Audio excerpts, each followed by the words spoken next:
Okay, it is 11 o'clock, so we're gonna get started. If you haven't signed in, please sign in. Sign-in sheet going around. Also, you can, Amy right here is holding one up. She can also sign you in on the laptop. So we're gonna start here.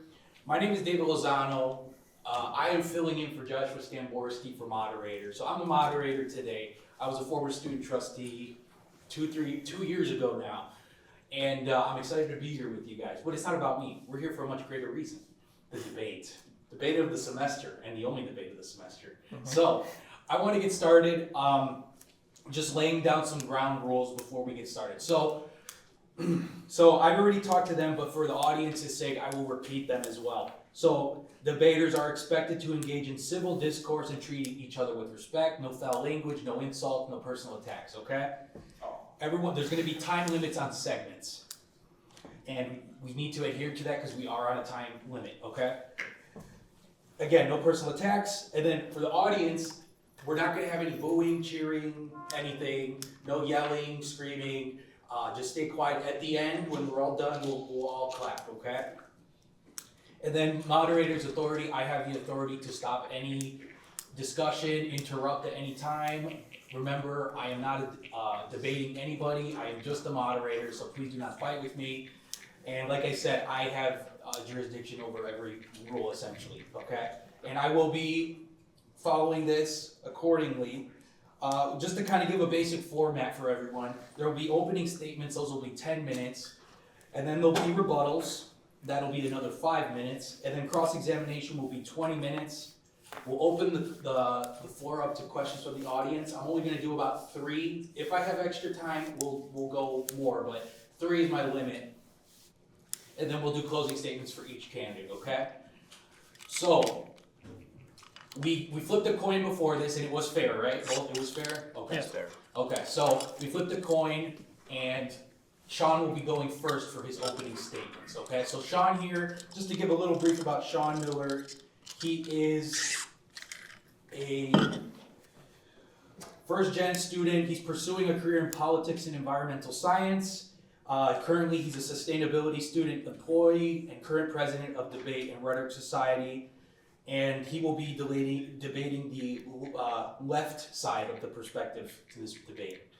So I will give you 10 minutes to start your opening statements, okay? So your time starts now.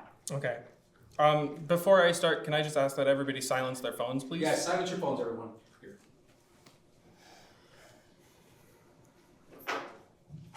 Okay. Every year, there is at least one mass shooting that can't seem to get off the news for weeks afterward. And for good reason. The loss of a person's life is a tragedy. And when the scale of that tragedy naturally increases when more people are killed. As a member of Generation Z, I recall several times a year from kindergarten to my senior year of high school doing lockdown drills. I'm sure many in the audience remember the same.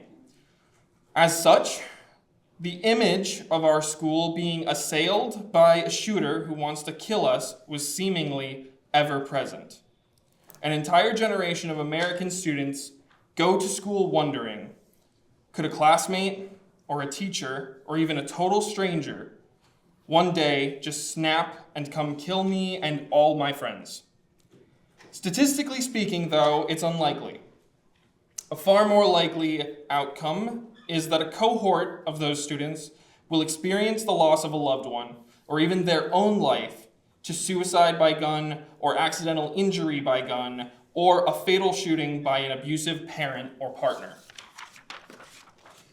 According to a study done by pediatric trauma surgeon and National Institute of Health researcher Dr. Chetam Satya, MD, and published in August of last year, guns are now the leading cause of death in children, American children. The research finds that there was a 43% increase in guns claiming the lives of American children since 2018.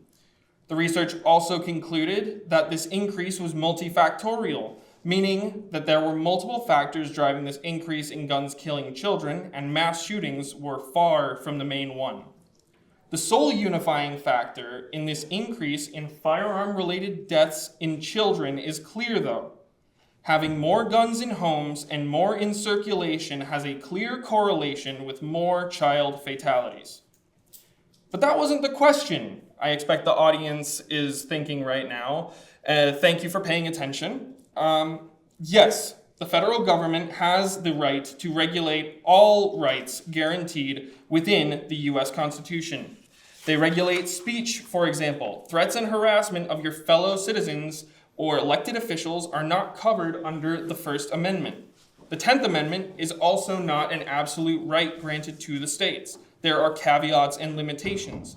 Even the right to vote is regulated by the inability of persons under 18 to legally vote, along with the need to register, and in some states, the need to possess a valid voter identification card. There are reasonable limitations put on all rights within the Constitution. So the federal government obviously has a right to regulate the sale, distribution, and possession of firearms. Moreover, common sense gun law reform is something that the majority of this nation's citizens have wanted for some time now. One such policy I favor was recently reviewed by Joseph E. Sitzman at the University of Chicago. This policy would see guns split into tiers the way speech is. That is, much like free speech is partitioned into high value, low value, and obscene speech, guns and gun paraphernalia would be partitioned into high value, low value, and no value. This, in combination with federally adopted red flag laws, could place barriers between violent, antisocial people and the over 393 million firearms currently in civilian hands. If that policy... 5 minutes.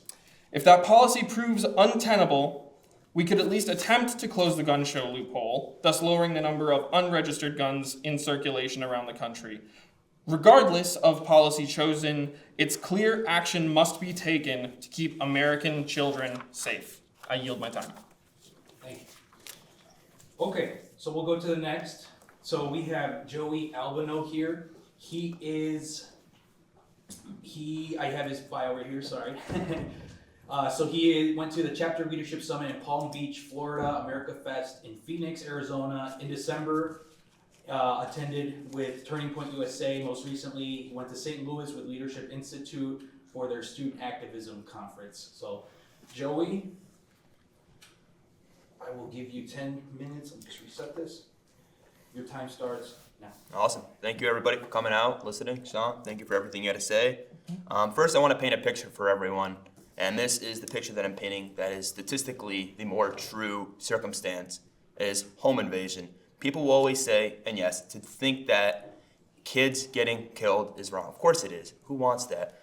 The problem at hand is, first, gang violence and drug use. That plays a significantly bigger role into the misuse of guns, into violence with guns, than anything has to do with the law that the Second Amendment states. The Second Amendment literally sets that we have the right to bear and keep arms. There's no doubting that. Why was the Second Amendment coming to fruition in the first place? We have to go way back in our history books to 1776, and beforehand, even for that matter, it didn't all happen in that same year. 1776, we fought a revolution for our country that we love. A country that, of course, and I understand that the weapons that we used back then are much different now than they were back then, right? And the big difference with that is they were used to fight against a tyrannical government. They were a group of people that were seeking freedom, and their rights and freedoms were infringed upon, so they used the guns to fight for their freedom. Everyone knows that story. Talking about in today's society, though, kids, and mass shootings specifically, I'll get to first, actually. Mass shootings actually account for less than 1% of the shootings in the country. 90% plus of the shootings that happen are gang-related, coming from big cities like Chicago, St. Louis, Detroit, New York, LA, you name it. And what type of weapons are they committed with? Obviously, we hear mass shootings, everyone thinks, what, AR-15s, assault rifles. And that's very true. We had not too long ago Highland Park, right? Had a terrible mass shooting on July 4th. Terrible. A kid was left paralyzed. Countless people were left killed, and it's very unfortunate. But we have to get to the root of the problem. And the root of the problem is that first, we have to know how to control the drug use that is getting into our country. There's a lot of reasons why it's getting into the country. It's a fact that illegal immigrants do bring in the drugs in our country. Not all of them, but some of them. And then just to your point real quick too, banning guns isn't going to get rid of them. We tried a drug ban a long time ago, and while drugs are illegal, people are going to get their hands on them if they want to, right?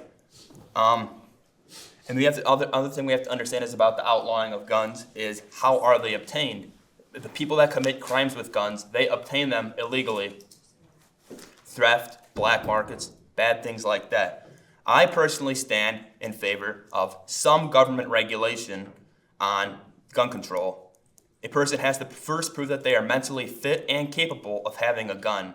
I do support more intense mental cognition tests to make sure that you are physically and mentally capable of carrying a gun. There's no doubt about that, and using a gun. And to use a gun for what? The purposes of recreation and self-defense. That is what most guns are used for. So the reason why in the beginning I mentioned you want to make sure that you want to paint the picture of home invasion is because that's what the majority of gun use is for in terms of self-defense. People think they're going to go out there and kill people, but people who take the proper courses, learn how to use their weapons the right way with a FOID card, are responsible, and as long as they can prove mentally so, they can have a gun. And the problem is, we already have had a lot of regulation in our country with guns. The Heller Act in 2008, private citizens have the right under the Second Amendment to possess an ordinary type of weapon and use it for lawful, historically established situations such as self-defense in a home, even when there is no relationship in a local militia. That's about the self-defense. Thank you. And then we've had, the big one is the National Firearms Act. And what that does is it imposes criminal and regulatory tax requirements on weapons favored by gangsters, machine guns, silencers, and sawed-off shotguns. And we actually have 300 federal laws with gun control and 20,000 at the state and local levels. When are you going to stop letting people take away your freedoms? That's a lot of regulation already, and they should give some of that back. I mentioned already that drug use is part of the big reason behind a lot of the gun usage. There's no direct correlation, but a lot of people that are infused in the mind with drugs can in turn result to people making bad decisions with guns. And then people I did some research, of course, beforehand. Scotland, a while back they had a mass shooting, and what they did is they made a law that banned all weapons, all guns to the people. I don't know exactly the stipulations behind that. And they haven't had a mass shooting then. And that seems nice on the outside, but you have to understand that the difference in the United States and other countries is we have a much greater population than but then some of the countries like Scotland, United Kingdom, Australia, we do. It's a matter of fact. So the murder per capita in certain cities, certain countries, of course we're going to have a higher murder rate. And the same thing goes for Chicago. Chicago is the #1 murder rate capital in the world for certain homicides, but then when you compare it to cities like St. Louis, smaller population, more murders, more percentage. And then a RAND Corporation study highlighted that a large portion of city gun crime is closely tied to the drug trade and gang conflicts. And importantly, most of the weapons used in these instances are obtained through illegal means. So how do we... And then one other quick fact I'd like to mention too is more guns than any other country. Of course, we have, you said 390 million guns. It's around there, about as many guns as people. First of all, guns are a part of the economy. For the people who know how to use a gun correctly, can use that for their own recreational purpose and the purpose of self-defense. Again, imagine you're a mom, a dad, and you're home and you have someone break in your house. If you don't have a way to defend yourself, 911 works, but it doesn't always come quick enough. You want to have a way to defend against yourself. And then the other statistic I'd like to get to real quick, Second Amendment, which of course is self-defense and recreation. Yet we have the most guns, yet we have we're ranked 30th for the most gun-related homicides in the world. And then, of course, taking away people's guns is a violation of someone's Second Amendment right. Mass shootings occur 1% of the time, which is way significantly less than home invasions. So again, mass shootings are a problem, and mental health needs to be addressed. It's actually funny. El Paso, Texas. This was 4 years ago. I got this number from, but it's the second safest city a few years ago, and they've had minimal gun control. And they're next to Juarez in Mexico. They're one of the most dangerous cities in Mexico. Yet they are the second safest city. So when people like to compare the gun crime rates in Indiana compared to Chicago, where Chicago is much higher compared to that to Indiana, it has nothing to do with the border, except when it comes to drugs. And that's very deep, so I have to get more on that, more research. But more pro-gun cities appear on the top 10, 20 safest list than those against. And then again, I'll reiterate, I'm in favor of mental health services. We've already had some laws passed on this. And there's a law right here. It says under USC 922D, it is unlawful for any person to sell or otherwise dispose of any firearm or ammunition to any person knowing that or having responsible believe that such person has been adjudicated as a mental defective or has been committed to many mental institution. So I do believe in more counseling, but I understand back in 2020 there was the BLM and there was policing. Okay. People, and Brandon Johnson ran on more mental health counseling than he did policing. Until we can figure out mental health, you got to have policing and guns, and people should be able to have the right to defend themselves. That's my time. Thank you. And just for everyone who walked in, just to go over some of the rules, audience, we want no clapping, cheering, booing, any kind of comments. There'll be a time when I'll open the floor to questions, but we're going to keep it very civil, no noise. We're also recording this as well. So when the time comes, I'll ask for questions. But right now we're in rebuttals, and rebuttals are 5 minutes. So we're gonna start with Sean. Your time starts now. So, Joey, one of the biggest points that you have really nailed down is that the issue is not guns or the quantity of guns or the oftentimes roundabout ways that people can get their hands on guns, that it's mental health. Well, I actually looked into this. People with mental illnesses are considerably, I don't have the percentages in my head right now, you'll have to forgive me, and check me if you can.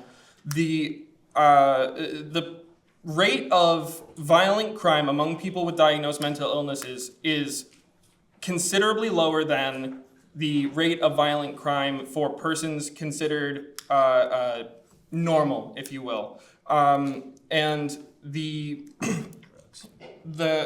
drug use possibly, but the fact that most of the gang violence is centered around situations where it's due to the drug trade, well, the war on drugs has created a large black market, meaning that you will only have criminals that are engaged in the purchase and sale of narcotics in the United States. I personally am for ending the drug war because I think that once you get these in the hands of more responsible bodies, you're going to see the violence rate go down. You also mentioned Chicago a lot. I don't know if anybody here knows this, but I've checked this. Obviously, you say per capita is used to distort statistics. However, per capita, Chicago's not even in the top 200 for homicides in the country, if you adjust for population size.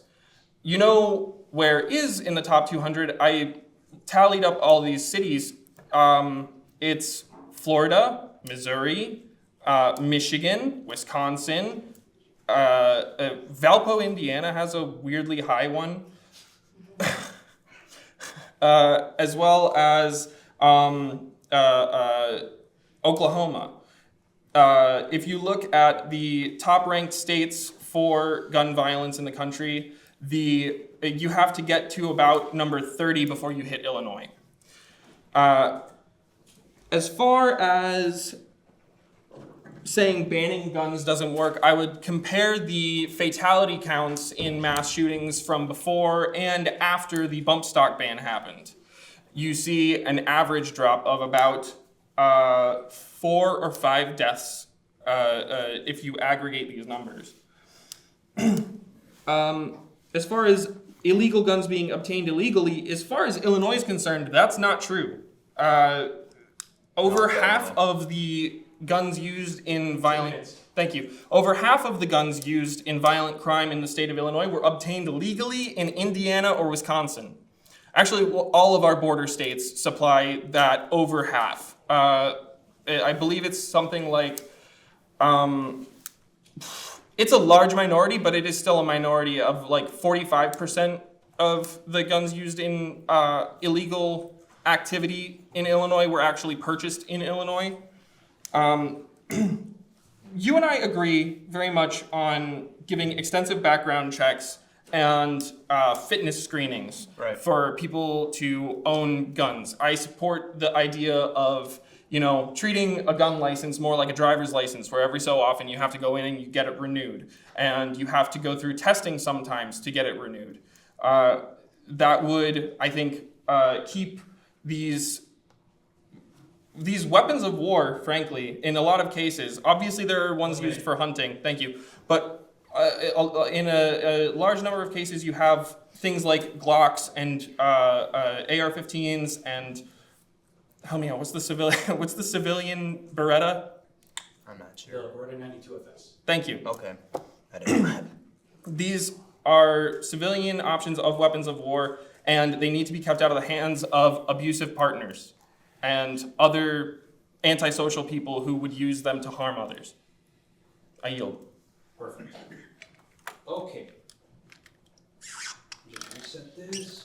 Okay, so Joey, now it's your turn for rebuttals. You'll have 5 minutes. I'll give you warnings, just like I did with you. Okay, so your time starts now. Yeah. I'm not exactly sure where the statistics come from for Illinois coming 20th, 30th, whatever you said.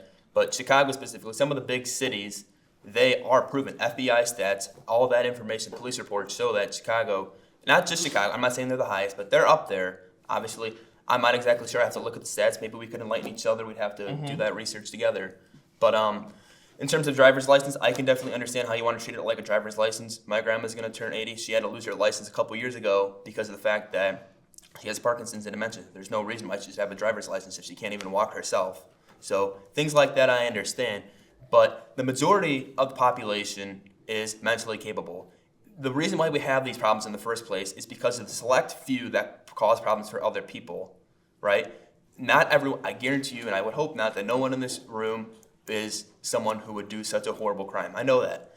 And that would be unfortunate if that were the case. But besides the point, it's such a few select people. Why are we regulating the gun control laws around everyone, taking away everyone else's rights, when it's a problem that is only caused by a few select people? Again, getting a gun should be a challenge. It's a privilege, not a right. You do have the right to have it. Anyone has the inherent right. But the privilege can be taken away from you. But first, you do have to prove that you're capable, like a driver's license. That's very important. And then same thing for, well, no, not necessarily that. I'll excuse that point. But then in terms of, like, at the end of the day, what really matters most is we don't want anyone to get killed senselessly by guns. So, yes, supporting certain strictness on guns makes sense, but you can't do 100% of gun regulation without infringing upon people's rights for self-defense. Again, statistics have shown time and time again, not specifically home invasion, but people getting attacked where they need to defend themselves is more common than it is for senseless murders and mass shootings, right? Crime, there's a lot of gang crime, drug crime, and that's where a majority of statistics or a majority of crime happens. In places like Chicago, you hear the O Block and some rapper songs, and people might know what I'm talking about. But more importantly, back to the main point, yeah, mental health is very important. I know that I am mentally capable of having a gun. I believe Sean will be too. We've talked about guns. We both enjoy guns in terms of usage. I know, at least I believe you said that. But we'll get to that later. Again, you can only do so much gun regulation before you take away a person's right. And the government really can only regulate so much of gun ownership before you infringe upon someone's rights. Then again, people, even if you do put all these bans on guns, NFA, National Firearms Act, the Heller Act, which actually allows people to have guns for self-defense, you can only do so much. 2 minutes. Okay, you can only do so much without someone's rights being infringed upon. Another point that I'd like to make is drugs do play a major factor into it. Obviously, when people do drugs, they dull their senses. It's just like alcohol. Alcohol is a depressant, and that dulls people's senses. You've heard countless stories of people who have alcohol, or then they do commit a crime, right? And then you also hear the main point, first point you made about kids. Kids, I'd have to look at statistics, but kids are, I can't imagine them being among the highest that are likely to be killed by guns. I would imagine it has to be gang members, because they're always going after each other. Again, don't have the exact numbers in front of me, but that is important to consider. But then again, how do we solve this problem? Tougher policing and somewhat stricter gun laws in terms of obtaining the gun. Anyone has the right, and this is the main important concept, anyone has the right to attain a gun, but that privilege can be revoked. I yield my time. Thank you. Okay. Now, we are going to get into the cross-examination portion. This portion, you guys can talk amongst each other. Again, no yelling, direct attacks. If it gets too fuzzy, I will stop it. If it, talking over each other. If I have to, I will use the cowbell of wisdom and tranquility to calm things down, but I don't think I will. So, cross-examination will be 20 minutes. Time starts now. Okay. So we generally agree that there are always going to be reasonable limitations put on things in the Bill of Rights. There is no absolute. The best example. Government regulation is a part of anything, yeah. Right. The most obvious example that I can think of is, as I said, the First Amendment, where, right, if it were not completely unregulated, and this is why they had to actually put in the tiering system, is because prior to that, so this is the landmark. Gun's gonna kill someone no matter what. No. Listen, the landmark case regarding this was in 1919. Prior to that, you had the invention of the camera, and with that, you start to see, obviously, when people have a way to make pictures of things or make effigies of it or whatever, they're going to use it for. This isn't like rude language to say pornography, right? Okay. It's the thing. Yeah, they're going to use it for pornography. And something that had to be done was people were using freedom of expression in order to defend the production and sale of child sexual abuse material prior to 1919. So the Supreme Court came up with this tiering system where you have high value speech. That is the speech that we are having right now, where we are discussing political ideas. These are what the First Amendment was put in place for, was to make it so that people couldn't be silenced about political ideas. Then you have low value speech. This would be things like, tabloid news and whatnot like that. And then you have obscene speech, which would include child sexual abuse material and other, similarly What does this have to do with unprotected? I'm getting there. Okay. Unprotected. So, would it not be reasonable then to say, in the no value, we put things like mortars, we put automatic weapons, we put, help me out here, the sawed-off shotguns and other sort of, highly, more deadly than a pistol, but still concealable like one. So what are you saying when you do with those? Put those in the no value category. Your right to own those is not protected. And then which ones are? Which ones are? That would be, that would be hunting rifles. That would be things like sidearms, A low percentage, like 18 to 22% of the increase in child fatalities that I talked about earlier was accidental injury, meaning How much? Sorry. 18 to 20%. So the overall increase was 43%. Of that, accidental injury accounts for about 22. That much is of like 18 to 22. The bulk of it, about I think 36% of the overall increase was accounted for by, like you said, gang violence and that sort of thing.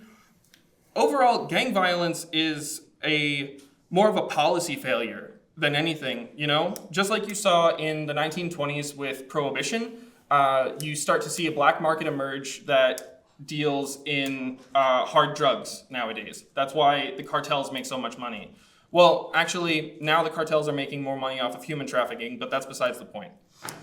If we were to start to decriminalize more of these hard narcotics, like heroin, like crack, all of those sorts of things, then you would start to see, I'm not cheating off, I can't see. I'm not saying. I'm gonna put my hand down because Where was I? Holy cow. you were talking about Yeah, decriminalizing these narcotics takes a major tool away from gangs, and then the gangs will start to lose territory, right? Because a lot of the power that they get is the money that they get from the black market drugs that they can then use for racketeering. You take away that, you take away a huge revenue source, then you take away their power to racketeer people, and they lose their stranglehold on a lot of these neighborhoods. It sounds like you agree with me there. I mean, drugs are not good. Drugs are something that I say decriminalize them, as in make them not make it a less harsh penalty to own things like crack or. Why should that be less? Crack kills people. Crack I does kill believe people. Crack, drugs, all these drugs. I don't do drugs, so I don't know drugs. I'm not a narcotics expert, anything like that. Oh, neither The am I. drugs Boy Scout. specifically, yeah, right. Drugs specifically kill a lot of people too. I don't know the difference in comparing to guns and whatnot, but anyone can understand that drugs, like I said before, can alter the mind and can allow someone to make an abnormal decision, a bad decision that can kill people. Gangs are directly affiliated. A lot of gang violence has to do over drugs too. And that's a problem that's also happening in today's society. Where are a lot of the guns in? Because I think it's important to solve today's problems too. We have to understand our past. History matters no matter what. You have to know your history. But it's important to know how we can address the situations today. Only dwell in the history for so much until we actually can attack the problems today, right? And the big problem today is illegal immigration. There's no doubt that guns and weapons. Have you heard of Laken Riley, University of Georgia? Yeah. Okay. Do you know what happened with her? Yes, I know. What happened? Well, she was kidnapped and murdered by a Venezuelan migrant. Right. I'm not trying to test you. I was just making sure because some things I don't know either. But yeah, things like that is at the hands of illegal immigrants. And this is a different argument, but gun control does directly relate to gun control does, and the gun problems, all of that directly relates to drug use, and then of course that relates back to immigration. Who are we letting into our country? Who are we letting have as the standards for our country? Immigration is great. How many people are all of our ancestors? We're all part of this country that is so diverse. We're called the United States of America for a reason. Doesn't matter where you came from, what country. We can all get along equally. Hold on one second here. Yeah, for sure. The main point is that it's very important to make sure that the immigration in the country is controlled, and that's been a major problem in today's society. There's statistics have proven that. So, anyways, go ahead. I would be curious to ask when would you say that the border opened? Well, pretty much as soon as Biden, most recently, and that's a very true fact. Okay. That is a very true fact. So here's my question. What's the question? So given the fact that you know Joe Biden is the reason why so many illegal immigrants are coming into the country, why is it that His policy, not him. He doesn't go there and let the gate open. before him Barack Obama, did Barack Obama's policies open the border? I'm actually not sure too much on Barack Obama. If you want to enlighten me, Okay. I'm not sure. So this a cross section, I believe it's cross sectional when you. What's the sampling method when you go like back and start to take data from that? One of those. That was done on the rate of crime among illegal immigrants. Found that immigrants in general commit far less crime than natural born Well, of course, because there's citizens. less of them and more of us. But there's No. the problem with the ones that are here. No, they adjusted for population difference. Adjusted for population difference, immigrants commit way less crime, and it makes intuitive They sense, still right? will. Why would you do it if you're going to get deported? The fact that immigrants commit way less violent crime, how does that square with the idea that they are that immigration accounts for the spike in violent crime? Well, not all immigration is the problem behind gun control. Like I said, it's drug use. It's a lot of people getting them illegally, gangs, things like that. But immigration does play a role into it. We have to see all the different factors that are the buildup of the gun control problem that we have, how guns are misused. Right, but we can rule out factors. And Well, we have to consider all factors. If it's going into the statistics, then but you have to rule out all factors to get an accurate picture of what you're looking at. Because if you don't rule out factors that have shown little to no promise, then you're going to end up wasting a lot of time. Less than 1% of all the. Right. Mass shootings only account for less than 1% of all child fatalities, which is why, generally speaking, mass shooting statistics are overlooked outside of sensationalist, media-focused. Thank you. Media-focused reports. So if you're going to say, like, we all have to sort of look back at the common variable. If it's not immigration, because immigrants commit way less violent crime. They still do, though. It's important to consider. They do commit violent crime. Everyone can commit a crime. Yes, everyone can. But immigration's not a factor because they don't commit as much. Or it's a negligible factor. Still worth counting, I think. Okay. It is. And statistics will prove that. You look at the increase in suicides. Okay, there we go. We have a traceable factor, but suicide deaths were actually considerably... Now, again, the cause of the increase in suicide over the course of the pandemic is much like the increase in child fatalities, multifactorial. However, one of the things you can track is that people generally felt less safe in 2020, and because of that, they bought a lot more guns. And at the same time, as people were buying more guns in 2020, you also see a fairly sharp increase in the rate of successful suicide attempts. That is a distinction that they made, successful suicide attempts. Okay. There is a fairly direct correlation between gun ownership and the likelihood of people in the home to die to a gun. Obviously, how are you going to if you don't have one in the house? With that, right, how would you propose taking away regulations like the Heller Act, like the National Firearm Act? How would you try to get the number of suicides and intimate partner violence lower? Well, the thing that's happened in the past is mental health services, and we can only do so much with mental health services. Remember, the gun doesn't kill people. People kill people because of what's inside of them. Very important point. Obviously, I understand you understand that. But yes, increased mental health services is very important. I'm all in favor of mental health services. People usually don't think they have a problem until it's too late. You hear these people build up, people don't report things. I go back to the Highland Park shooting less than 2 years ago. And there was a school shooting, I believe it was around April, May of last year in Tennessee. All these people were showing signs of depression and stuff all the way up until their first offense. These people that commit, and it's not just the mass shooting per se, because that's not necessarily domestic, but domestic people, and it's hard. It really is hard to determine what, is mentally wrong with someone. And even someone that attains a gun legally, that's what's wrong with them. So we just need to really make sure that we do these strict regulations on guns in terms of mental health, because again, if you can't prove that you have a gun, but you can't do that without taking away everyone else's right of owning a gun, because the Second Amendment stands, because the Constitution is the law of the land. Okay. So, I guess follow-up question, right? Well, no, not really a follow-up question. Just basically, so you're saying that mental health is the issue, but well, if someone's gonna kill someone, yeah, they're nuts.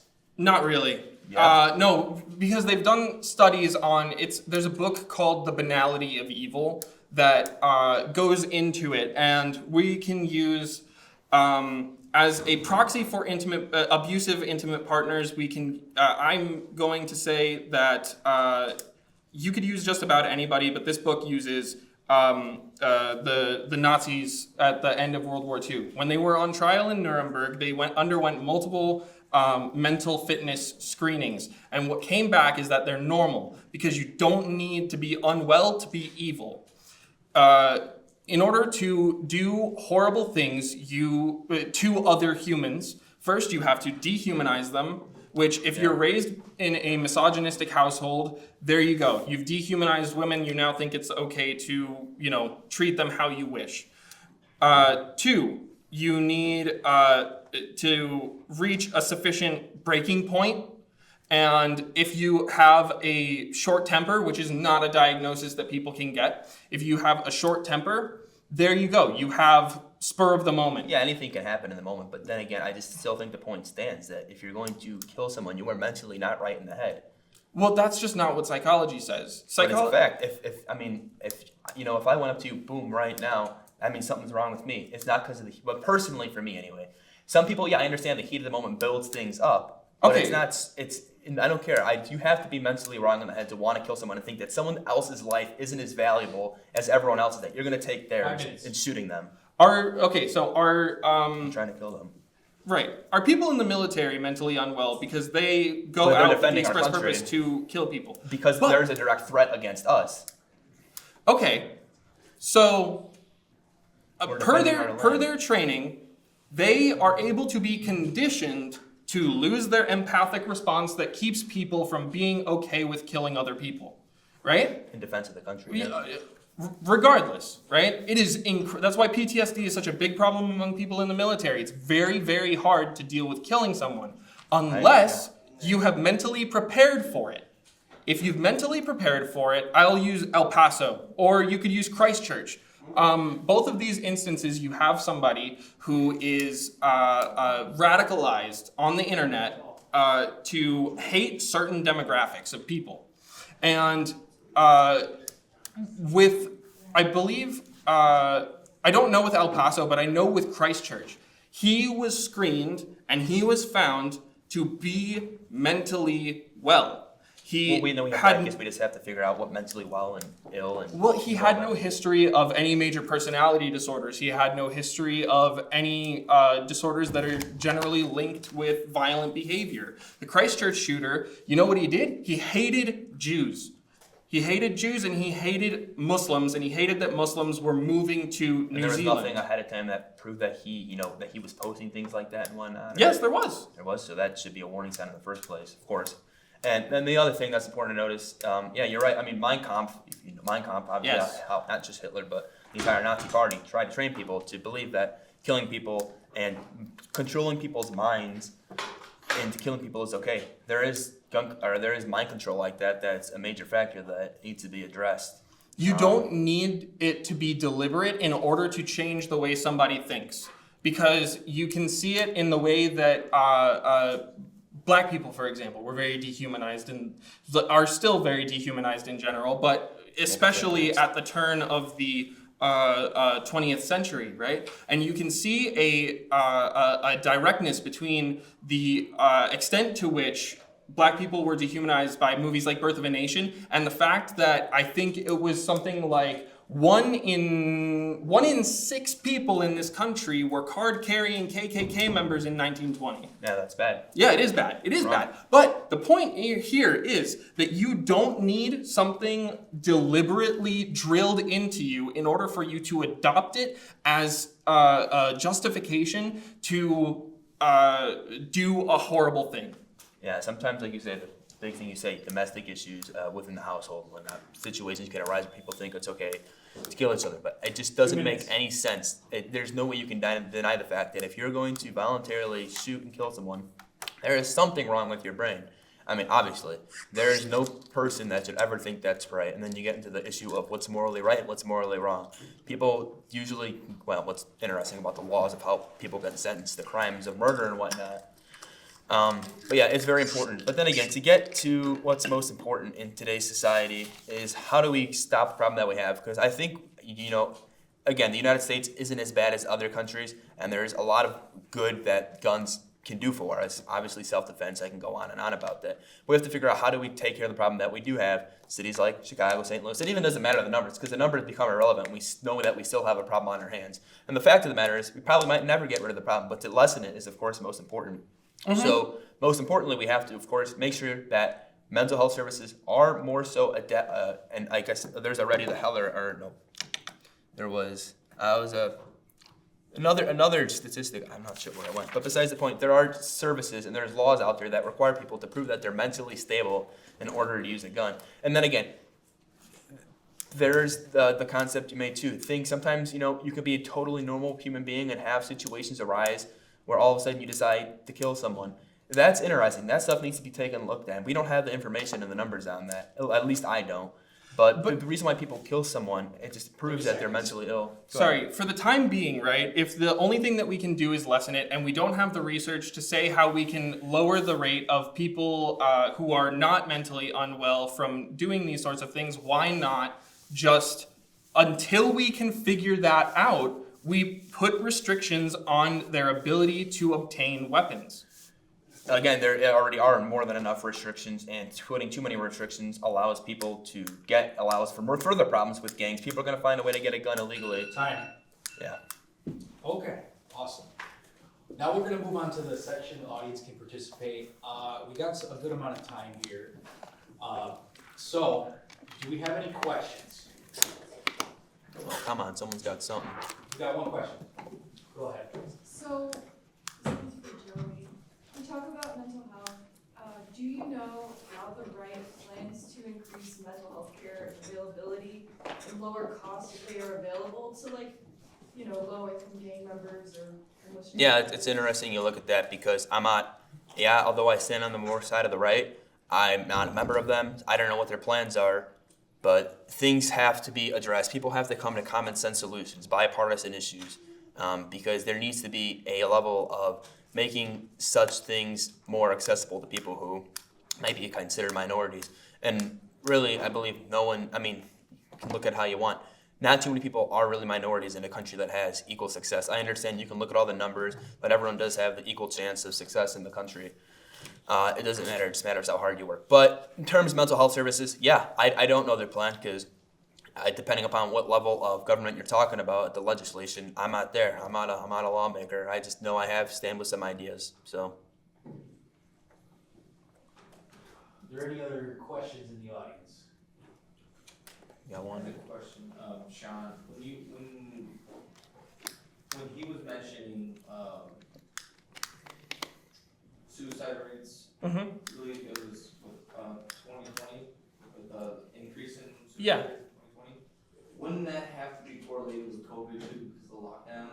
Because people were forced to stay inside their The houses. thing is, right, I think suicide attempts were also tracked, and they tracked unsuccessful and successful, at the same time. Both of those went up, unsuccessful attempts and successful attempts, but the ratio between those two stayed roughly the same. Meaning, right, that even though suicidality and suicidal ideation had increased because of lockdowns and because people were being cut off from their social circles and other things that would harm a person's mental well-being, the thing that you can see is that the number of successful suicide attempts also increased with the increase of gun ownership. According to a small chart I found, suicide attempts did in fact, suicide attempts using a firearm increased, and suicide by other means decreased around 2020, which is very weird. But I do have a question. Okay. I saw her hand first. I'm gonna go to Joy and then you'll be next, okay? I have kind of two questions. The first one is about the correlation between mass shooting and gun for home invasion. Because you mentioned a lot of the time that guns are for protection for home invasion, but how is it protecting people if the kids are taking the gun and using them in school? That comes from people not knowing how to use the weapon and mistreating their weapon, which if a kid gets a hand on a gun and they don't know how to use it, that's a problem. But you had a second question, right? Yeah, I had a second question. The second question was about gun regulation. You guys talked a lot about like regulating the guns, making sure certain people do not get it, but how do you fully know? Because most of the problems, I know like most of the problems you mentioned are home invasion, drug abuse, and every other thing. Those are things that people can easily detach from. If we were to come back into like a home setting, we can talk about school violence, mass shooting, we can talk about disagreements with people where people take the same guns they used to prevent like invasions into their home and use them in disagreement. Most of the time people tend to focus on drug trafficking and drug trade because it's pretty much easier for you to just say a lot of people got killed because of drugs. But it's much more harder for you to say, this is not a mental health issue, this is an issue with the country where a lot of people feel like if they're disrespected, they can use guns. So how are you going to put proper regulations on guns to prevent such things from happening? Because you can't just say, oh, they don't know how to use guns. Of course they do know how to use guns. And they're mentally sane. So there is a problem in the whole entire societal construct when it comes to the usage of guns. Yeah, because the Second Amendment, how it's written, the right to bear and keep arms, that is like strictly the Second Amendment at face value, right? And I mean, I have to say though, people might seem mentally sane, but obviously if they're using their gun or the weapon for more harm than good. Thank you. I don't know what I'm trying to say. Then there's obviously a problem at hand, right? So specifically, you're never going to really truly know if everyone is capable of having a gun or not, because how do we, that's an interesting question. That's like a philosophical question. How do we as society keep tabs on everyone other than having a registrar? And like kind of you mentioned too, I would in a sense support a driver's license type of style testing for gun usage, because you should have to prove time after time after time again. And if tests on proving mental capacity prove that someone, even in the slightest bit might not be capable of having a gun, then take it away, right? But you can't take everyone else's right when a crime possibly could happen, and then you need to have that gun for self-defense. So that's the answer I got for you. Now, sorry, I know that was intended for him, but I do have an answer for that as well. And that's that when we're talking about widespread systemic issues like this, elimination is so far down the road that it's not really worth discussing. What we talk about is reduction. And in terms of reduction, the policy is chosen of putting more barriers in between people who might have ill intention and the instruments that they could use to enact that ill intention. You're going to see the numbers go down, but obviously we're not going to eliminate it without some properly draconian action, at least not in any kind of time frame that would be expedient.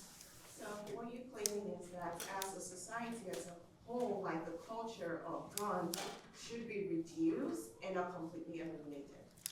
It's more so that trying to eliminate a cultural construct is such an overreach in terms of use of political power that it would be untenable and cause a lot of really negative knock-on effects, especially a big civil unrest issue coming from our largely rural population. I mean, our population is mainly urban, but you get what I'm because saying. of population disparity. That's interesting how cities play a big factor in the populations. Anyway, I know. Yeah, we had another question. Go ahead. I want to get to the We're questions gonna first. go, I saw his hand, and then you, and then. We have one back there I too. see you right there. Okay, then we'll go her. Okay. I got the order in my head, so we'll start. And try to make it a little quick. I'm gonna try to end this at 11:55 so we can get closing statements. Go ahead. Yeah, I found that only 5% of gun violence is committed by people with mental health problems, and 95% is by people without diagnosed mental health problems. Do you think that we should still phrase it as a mental health issue when it seems more like something else? Well, it's clearly something wrong with your mental health and your well-being. If you're gonna, again, point stands, if you're gonna intend to do harm with someone with a gun, there is something clearly, evidently wrong with you. The statistics, I'd have to look at that if it's only 5%. To me personally, plain face value, there's something, you have 100% something wrong with you of 100% of people that commit a problem with a crime. If a crime is committed with a gun, 100% of that is because of something wrong with you. Mm-hmm. You can't deny the moral wrong in that. Okay, well then we'll go to Ryan.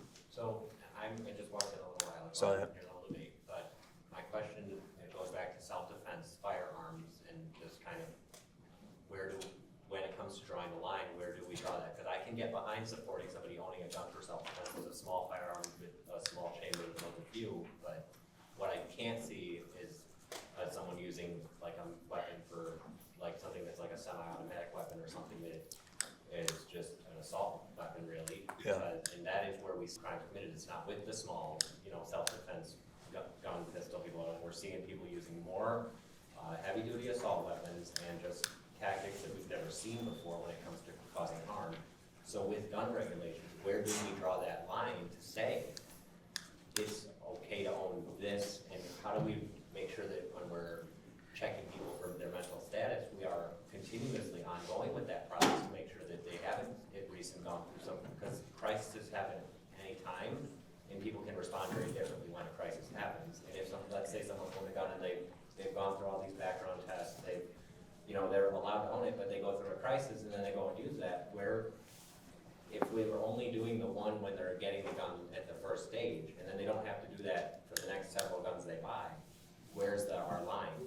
Yeah, some guns are considered military grade for a reason, and possibly only some people should have those. The point stands that in terms of defending the Constitution, to defend against tyranny, anyone should have the right to own a gun. Military grade, that stuff is interesting, but nonetheless, a gun is going to kill you, most likely if you get shot with it.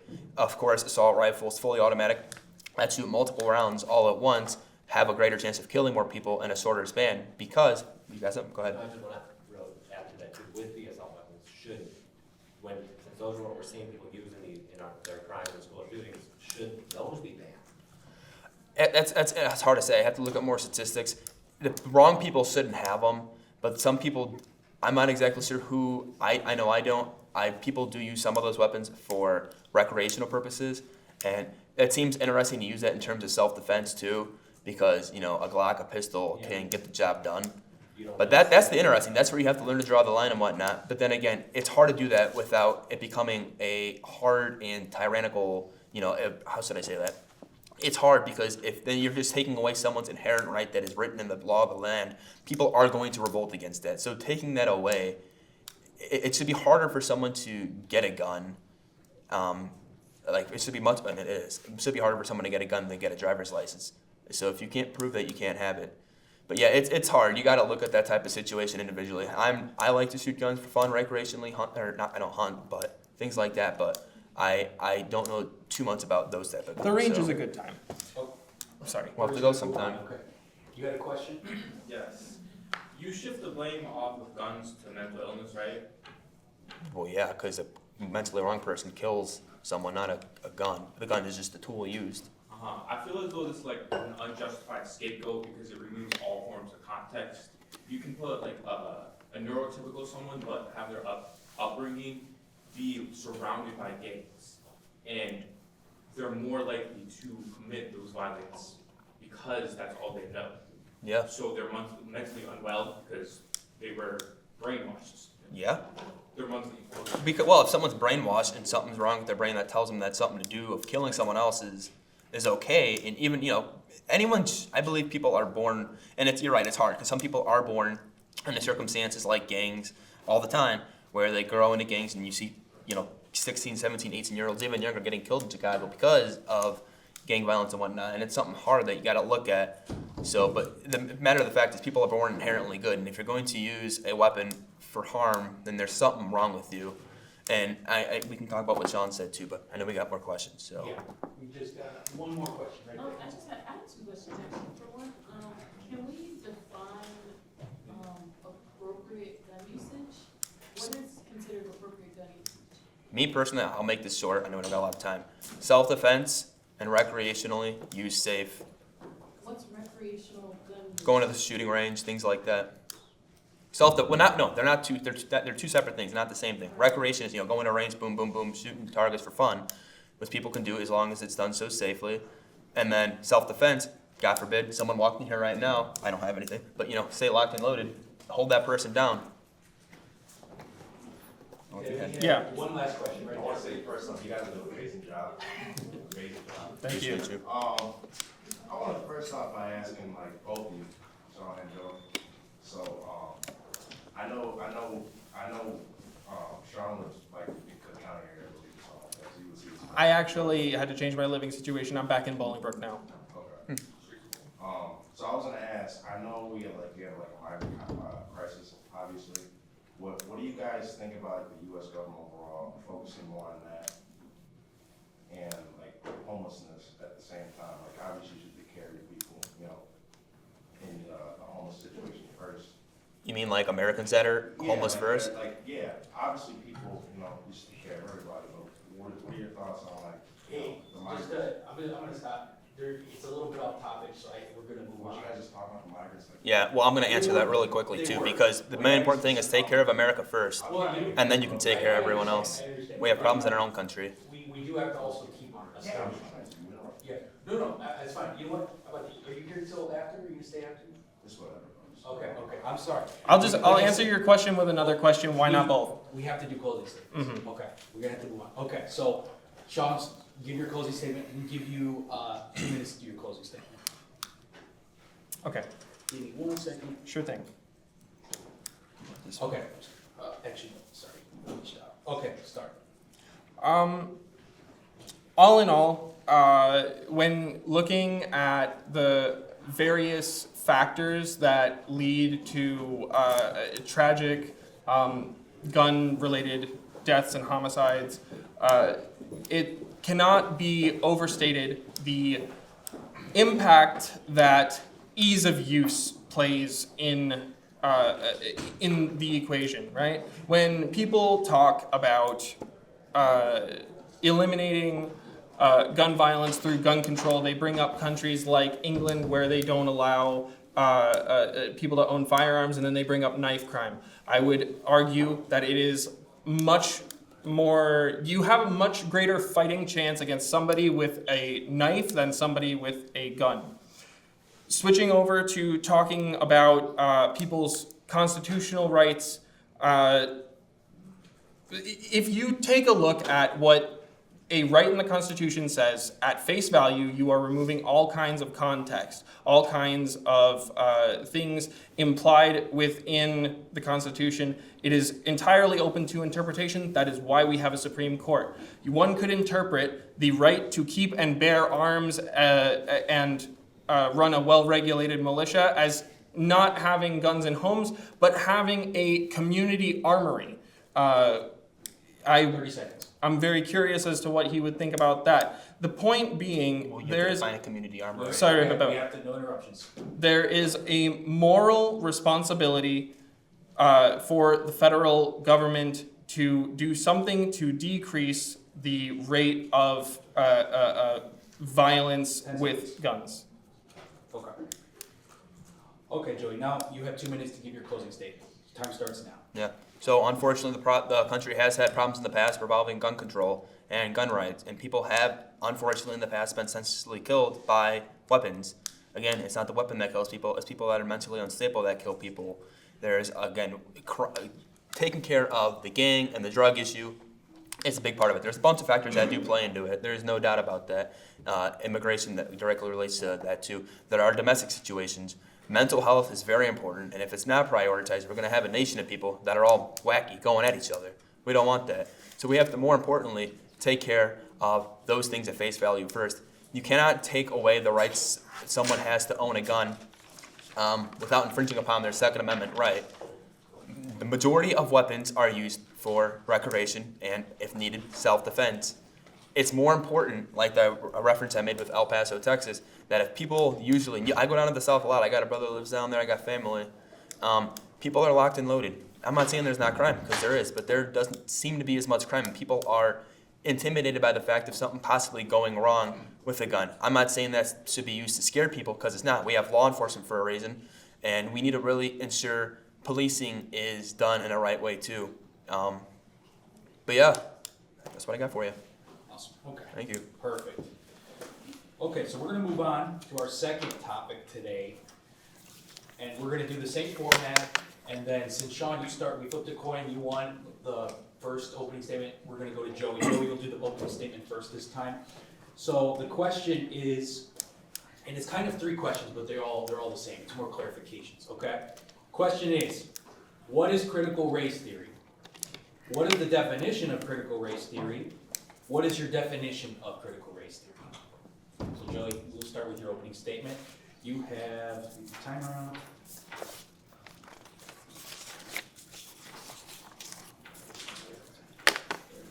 You have 10 minutes, okay? Your time starts now. Awesome. So what people might interpret to be a dictionary definition can be different from their own. So let me just get into this a little bit. Critical race theory, as a definition by Google, is, quote, a set of old ideas that racial bias is inherent in many parts of Western society, especially in its legal and social institutions, based on their having been primarily designed and implemented by white people. Another definition of critical race theory by the online Education Week is critical race theory is an academic concept that is more than 40 years old, which is true. The core idea is that race is a social construct and that racism is not merely the product of individual bias or prejudice, but also something embedded in legal systems and policies. And the Merriam-Webster dictionary definition, CRT, is a group of concepts such as the idea that race is a sociological rather than a biological designation, and that racism pervades society and is fostered and perpetuated by the legal system, used for examining the relationship between race and the laws and legal institutions of a country, and especially the United States. That's a lot of words, for sure. So break that down. The way I look at it, so no matter where you look at it, all definitions give you the same message that in the applied sense of our country, America is a country where racism exists, not just because of legitimate racism biases, but because it was written into our law and has been practiced that way. And to an extent, some things are true. But let's get on to more. My personal definition of critical race theory is similar to what the dictionary definition is.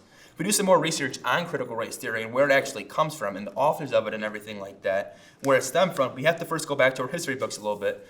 And it's important to note that blacks aren't solely mentioned in critical race theory. It's the main focal point of it, but they're not specifically mentioned in critical race theory by some of these definitions, obviously, that I just mentioned, that racism and prejudice bias, so it could be racism against white people, it goes to black people because of the problems that have happened in the country. But to really understand what critical race theory is, we first have to understand where it came from, right? So it started in the late 1970s, early 1980s in a framework for legal analysis. Main writers of this were Derek Bell, Kimberly Crenshaw, and Richard Delgado, among others. Crenshaw herself said that critical race theory is a verb and not a noun, and relegates people of color to the bottom tiers in the American caste system. According to Richard Delgado, one of the authors, race is the product of social thought and not biological reality, meaning people allow for their race to separate them socially rather than it be a physical difference in the color of their melanin, right? It is a fact that we are all different skin colors, white, black, brown, but the main fact at the end of the day is we all do bleed the same red blood. So for me to hear that critical race theory is being defended as a social thought is something because it is proving the point that people make the issues about race. Of course, parts of our country has had points of history where racism has occurred, and that's not right. Of course not. So let me get a little deeper here. An example of this occurred in the 1930s when lines were drawn around the areas deemed too poor for financial risks, in which banks refused to give out mortgages to those in the area, usually those who were black. Which if you look at it today, you can look at the lack of affordable housing in the, quote, rich white areas. And why do I say a rich white? It's because the majority of people living there are white, but then again, anyone can live there. But besides the point, nowhere is it written in the law that blacks and whites cannot live in the same communities. Of course not. It's not a race issue. It's a culture issue. And it's an issue because people make it an issue. Things have happened in the past. There's no doubt about that. And that's unfortunate because... and there was a time in our country where racism itself exists. And it still exists. It will always exist. People will always be racist. There's no doubt about that. And that's wrong. And everyone knows that. Unfortunately, it was a bigger part of the country. And there are still those who are racist today. And that doesn't go in the lining of the Constitution. Sentence 1, of Section 1 of Amendment 14 states that all persons, noted doesn't mention any skin color, born or naturalized in the United States are subject to the jurisdiction thereof, are citizens of the United States and of the state wherein they reside. And it follows with the following sentences. No state shall make or enforce any law which shall abridge the privileges or immunities of citizens of the United States, nor shall any state deprive any person of life, liberty, or property without due process of law, nor to deny any person within its jurisdiction the equal protection of the laws. Okay, so therefore, literally in our Constitution, I understand things in the past have happened, but everyone is made equal. It doesn't matter. Again, and you can get to women's suffrage. That's a whole other context. This is specifically critical race theory, which has to do with the color of your skin. But everyone is made equal. So what we're taught growing up is that blacks were we're taught growing up is that blacks were mistreated, which is of course true. In some contexts, blacks were slaves, and they were the ones who were forced to move out of the South to newer and bigger cities. And blacks were a part of the segregation that occurred. Is that true? Yes, of course. And there's no denying history. Any type of racism is wrong and should not be tolerated. But as I just mentioned, part of the law of the land strictly mentions that the United States of America is not a racist country because if you are a citizen, then you have the same rights. Thanks. And again, I can keep going back to history and mention all the times that there have been racists. But for me personally, it's important to know your history. But to sit and dwell on it isn't going to solve it. And just for the record, there was this thing by JFK proposed by the Civil Rights Act that would end all segregation that did exist in public accommodations. It was passed by Lyndon B. Johnson, but of course initiated by JFK. But what is America known for? We're known for being the most free country on earth. If you think of America, think of the Star-Spangled Banner, end of the words, land of the free, home of the brave. Over 250 years of existence, or going on it, I should say, we signed a Declaration of Independence to have our own independence and to be free. So no matter what, we all have freedoms. But back to the question about critical race theory, what we're talking about here. It suggests that America is a systematically racist country with caste systems. And the answer is yes, it is being taught in schools, and there's no denying the fact when the stats are presented right in front of you. So right now, there are 18 states, and this was according to 2020, or no, this was 2024. 18 states have banned teaching critical race theory. 17 states have vetoed or overturned legislation that would ban critical race theory. 9 states, including Illinois here, have laws that are pending resolution on critical race theory teaching. And 7 states, including California, had had no banned attempt on critical race theory, meaning those are the states that fully allow it right now. Some people make the argument that critical race theory is being taught in just university programs, but that's not true. According to a 2022 article by the City Journal, 85% of Democratic respondents to a poll tell us that America is a systematically racist country and that whites have been,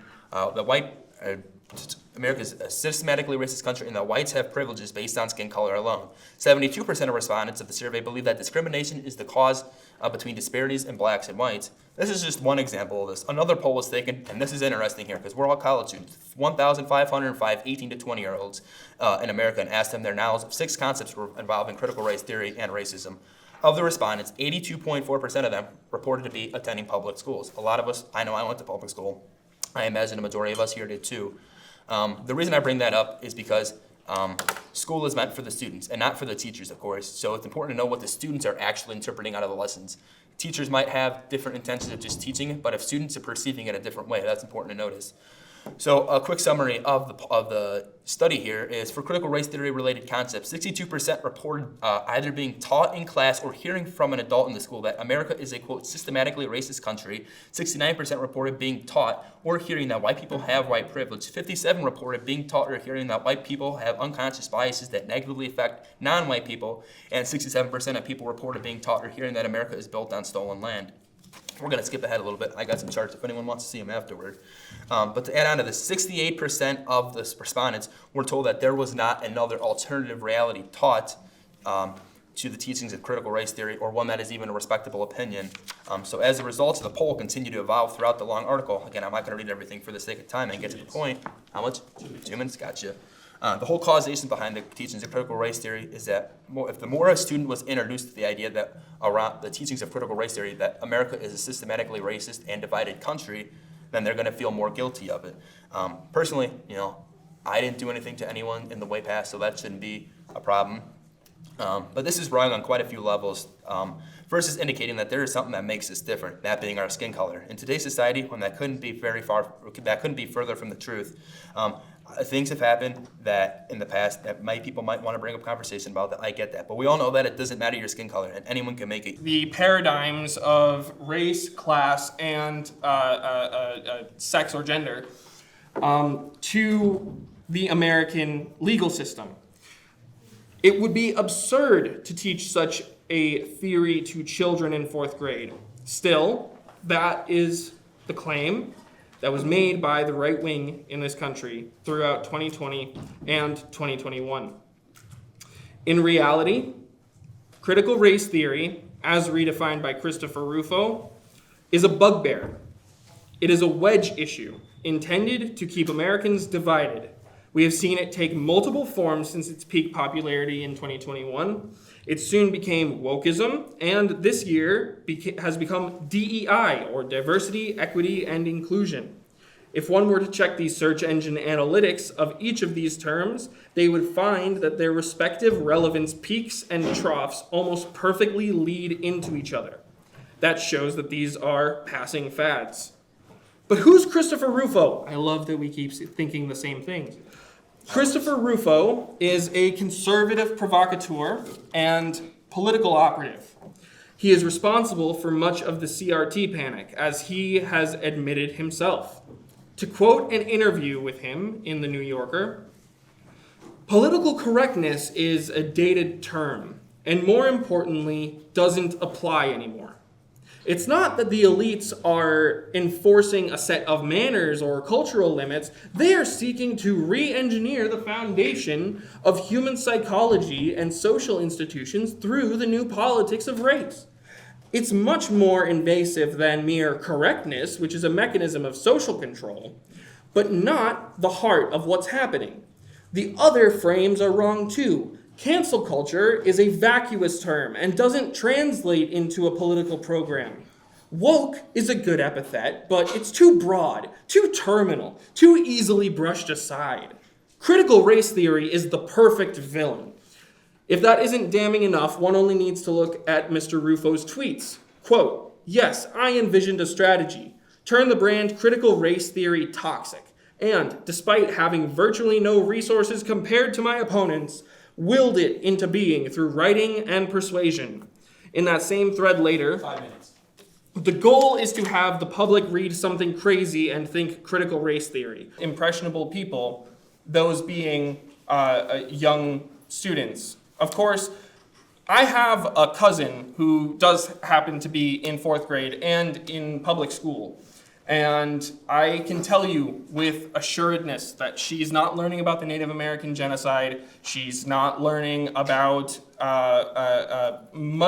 she's not learning very much about slavery beyond that it ended in 1865. And, that after Dr. Martin Luther King Jr., everything was gravy. The idea that young children are being taught to 2 minutes. hate this country is patently ridiculous. And it's very easy to see that CRT, as it exists in prominent discourse, is a misdirection, 100%. I yield my time. Thank you. Okay. Now we're gonna get into the rebuttals. You guys have 5 minutes. You're gonna do rebuttals. Joey, we'll start with you. Your time starts now. So specifically, I mean, critical race theory, when you look at it, is interesting because it's not a fact that is proven solely at the university level and college programs. It is a matter of fact that it is being taught in ages K through 12, grades K through 12. And it's a fact that people have used it and teachers have used it to create diversity in terms of hatred against one another. People have made this such a big issue between left versus right, white versus black. With critical race theory for me, it's almost funny because people like to make issues about race, and I understand we have to understand our past, we have to understand everything that has happened. And there are things today that people might look at with statistics. It doesn't matter what your background is, because right now is in the moment, you have to work for the future. Right? I said it in my introductory statement. We might be white, you might be black, we might be brown, you might be orange like Trump. You don't know. But we all bleed the same red blood, right? And to me, it's not a matter of different things that have happened in the past. It is things that have happened in the past that might have shaped cultural norms how they are today. But that's what it is. It's culture, not color. And it is wrong to say that any sort of racism that has happened is right or acceptable. And I know we would obviously both never agree to that. But critical race theory is teaching the way, like my statistics show, students that have reported of the respondents, and this is very random, there could be more studies shown on this, people are more likely to think that whites have privilege, which we can get into very deep on that with some questions. I'll just leave it at that for right now. And that America is divided into caste systems. The law of the land, naturalization, states that in our Constitution. Things have happened throughout the course of history that necessarily doesn't always uphold. And if something like that doesn't uphold, that's wrong, obviously. There's no doubt about that. Another important point to mention is how it does create this sense of splitting into the two. It shouldn't be an issue, left versus right. Again, I can talk all day about going back to history and knowing why it's important. But in today's society, how diverse is America? Anyone who lives anywhere. We all live in this community. There's multiple different types of people in this room. That's obviously a fact, and it's not going to change. The fact of the matter is people like to let And that this isn't true for everyone, but some people who use critical race theory at face value, if it's being taught as just a theory, is okay. But in terms of how it's used as quote-unquote indoctrination, is some kids are told by the wrong types of professors that shouldn't be teaching that America is a systematically racist country. Things have happened in the past, but we weren't systematically, meaning being founded on it, but we were not based on the values of racism. And now I can go back and talk about how our founding fathers, some of them had slaves, who I'm assuming were skin colored, right? 2 minutes. But that doesn't make it right, and that's wrong. But they did, at the end of the day, agree and believe in freedom. And that's the most important concept. That seems very hypocritical, and I understand that. I have to do a lot more research on it. Specifically, I feel like people are making critical race theory and the whole racism, diversity, equity, inclusion something greater than it is. Of course we're diverse. We're literally a country that is called the melting pot of America. We're the United States of America. So instead of trying to create division with CRT teachings, make it the United States of America and what matters most. Again, I'll go back to it one last time, or maybe again, some further discussion, but it's not about, we can look at the history, and we have to know our history, but it's what we do now to make things better. So I yield my time. Perfect. Thank you. Okay, Sean, you have 5 minutes for your rebuttal. Your time starts now. So, my opponent purports to be in favor of colorblindness interpersonally, I would guess, yeah? What do you mean? So like I just see, because I see people. You just see as people, yeah. Because people are people. Okay. The issue with that is when somebody adopts a colorblind framework, they can't notice problems that exist on racial lines. And when somebody adopts the ideology that America is a meritocracy and everyone has the same opportunities to excel, and those things that happened in the past are in the past and we live in the now, and the after effects aren't being felt. I would have to ask them, why is it, if there is no systemic disadvantage to people of color in this country, why is it that black women are far more likely to die in the hospital than white women are? Why is it that black communities remain so impoverished to this day? Why is it that crime is such a big problem in the portions of this country where minority populations are concentrated? Because if you believe in a meritocracy and you reject the idea that history has after effects and that there is systemic racism in this country, that leads you to one conclusion, and that's that those people are just less capable of excelling. That is why belief in a meritocracy and the belief in colorblindness is racist. If we are meant to look at history as just that, history, then there really is not much of a point to it. If you look at history as a lesson, as something to shape current policy around, that is where you get the value in it. If we are to take stock of the issue that we have where black men have black people in general have such a harder time dealing with police confrontations in a peaceful way, we have to look at what the causes are, what the most probable causes are. Because if we are to sort of just throw our hands up, that leaves the implication then that there's just something inherently more violent about them, which I think we both agree, because, all people are created equal. 2 minutes. That is dubious to say that, there is a group of people that have a greater propensity for violence, that have a greater propensity for poverty, and who can't excel in this country. There's a reason why children need to be taught our history, and that's so that they can know its after effects. I yield. Okay, thank you. Okay, the next section, we're gonna get into cross-examination. You guys are, well, as last time, you guys are free to talk amongst yourselves. If it gets too wild again, I have the cowbell of wisdom and tranquility here. So that'll be 20 minutes, and time starts now. Real quick to address your point, I'm not a doctor. I don't know why black women might be more susceptible to die in hospitals than white women, or whatever the statistic is. Why is that? It's the National Institutes of Health did a study, found that black women are less likely to be believed when reporting their symptoms to a doctor. Well, that's wrong, but that's interesting. I'd have to look at statistics on that, for sure.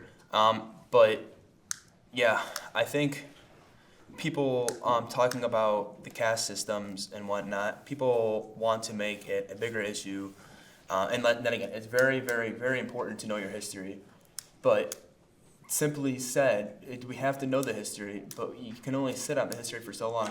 And talk about people, how racism does, or history has its after effects. Sure it does. People, that is something that some people do have. And I think it's wrong that that happens. But to continue to sit and dwell on the situation of history having its after effects, we need to start seeing it's continuing to bring that up creates more diversity. You mean more division? Diversity. Well, yeah, if division is what you want to call it, diversity is how I look at it. But yeah, diversity is just the presence of difference within a population. Well, again, there's different definitions for different things. That's kind of how I mean, diversity. You're divide. Maybe you're right. We can be different without being divided. It's not that hard. Right.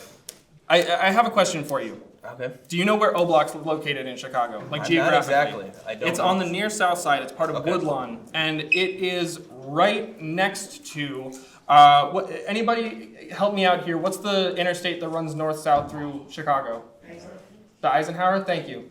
It is right off of the Eisenhower. Now, O Block has everybody has listened to a drill song at least once. O Block has a long history of gang violence in it. And if you look at policies done around the 1950s, you look at the way that urban freeways were planned out. A lot of urban freeways Chinatown used to be double the size. And then the Eisenhower cut it in half. When laying out urban freeways, they were deliberately driven through minority neighborhoods. And then you had the issue of leaded gasoline. Leaded gasoline was not banned until the 1990s, I believe, like the late 1990s too. So you have a bunch of people who are all concentrated in certain areas because after segregation was made, purportedly illegal, there was no action taken to make it so that the minorities that were segregated into these areas would have the means to get out. So you have a bunch of people who are of the similar backgrounds concentrated in one space, breathing in air that has heavy metals in it, cut off from the other side of their community by a giant freeway. Infrastructurally, right? You want to talk about structural racism. Infrastructural racism is a thing that has plagued this country for half a century. You look at, back when I was living in Cook County, like CJ said, I was in Douglas Park, which is a neighborhood of North Lawndale. I don't know if anybody here knows North Lawndale. It is a majority black area, with the exception of Douglas Park, which is majority Hispanic. The roads in North Lawndale, compared to the roads in Lincoln Square, it's night and day. There's potholes, and what do potholes cause? They cause tire failure. When tire failure happens, you have to pay for a new tire. That means that you are being kept away from work. When you're kept away from work, what do you fail to get? Money. If you don't have money, what do you fail to do? Get out of the dangerous situation. That's just one example, though. That is one example, but it's illustrative of a lot of what we see in the layout of this country. You can talk about like how the roads were divided and whatnot, and we talk about how I did set back in the 1930s. Lines were drawn around different areas and whatnot. Mm-hmm. It's a lot of people in nowadays society. And that's unfortunate that the roads aren't as good. Every time I drive into Cook County, I go there, not all the time, but every once in a while. As soon as I get into Cook County, the roads are boom, boom, boom, boom. It's not fun. You're driving in from the south. I am driving in from the south. You're driving in from the south, and the once you get towards the nicer areas, that's not a problem. Because and that's the thing is Chicago specifically is so diverse with there's areas like that are nicer, like the Gold Coast, Yeah. Wrigleyville, and there's areas that aren't so nice, like Englewood, Bronzeville, that more crime happens, or like you said, where the O Block is. Yeah. It's generally specific blocks that have the crime issue, not generally neighborhoods. I would hear gunshots, but I never felt threatened where I was at. So you're directly acknowledging the South Side, which is the more diverse area of Chicago, the more black area of Chicago, has worse infrastructure in it, right? You also have more power plants down there that are giving off more toxic fumes in the air. So public health is a huge problem. As a matter of fact, I think it's it's 1 in 1 black women surveyed from an inner city area were found to have aluminum in their breast milk. Aluminum. That is a heavy metal that does not get into you without some serious problems with your drinking water. And things have happened where things were placed in a place possibly intentionally through inherent racism, which is wrong. Right. That those things have happened. That can cause brain damage to a nursing baby. So black people are more likely to experience brain damage as babies. And if you don't look at it, if you look at it in a colorblind way, you're not going to be able to address the population because you're not going to be able to reach the people who have the greatest need. Sorry, I've been just monopolizing here. Go ahead. No, you're good. Yeah, unfortunately, like I say, things have happened in the past with infrastructure and whatnot. That doesn't necessarily at all make it right. But instead of playing, and it's a lot easier in today's society than it was in the past with technology and resources. People like to play the victim card and play the blame game on things that have happened in the past. There has been countless stories of people who have experienced these problems from the past and found new life elsewhere. And even in that area, the media, how it perpetuates things, how it illustrates things, isn't 100%. Well, depending upon which media you watch, 100% true all the time. We can get deep on that.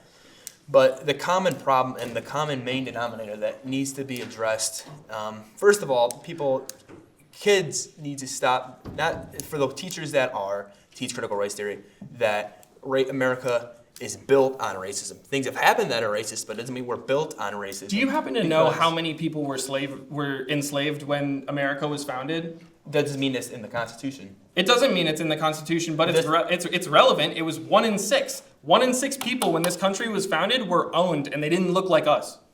Right, I understand that.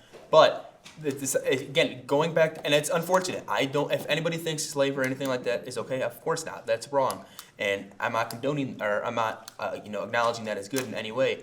But we are in today. We have to address today. We understand all that is bad. We understand some of the things that happen. How do we fix it today? Simply, if anyone's seen the Morgan Freeman clip, how do you fix racism? Stop talking about it. Thank you. And then he also says in that little interview, I don't know who he was doing the interview with, people like to make it an issue in today's society bigger than it needs to be because it don't matter what the skin color is. It doesn't. We all have the same equal opportunity.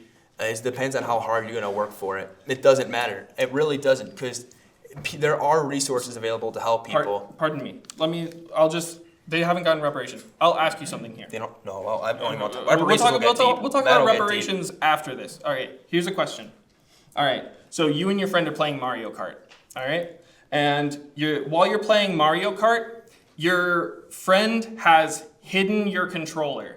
All right, and they are going around the track time and time again while you're looking for your controller. We're gonna say it's Baby Park, so it's like 8 laps. They are like, you finally find your controller and they are 8 laps ahead of you. And you don't get that nice little boost that you get if you start the accelerator. Yeah, so people are starting at a disadvantage. Let's use that as kind of a metaphor, right? So you finally find your controller. That is 1964 with the Civil Rights Act. You finally find your controller. You are 4 laps behind everybody else in that race. How are you going to get out of 12th without item boxes? Let's say we're going to use item boxes as our metaphor for reparations and for affirmative action and stuff like that.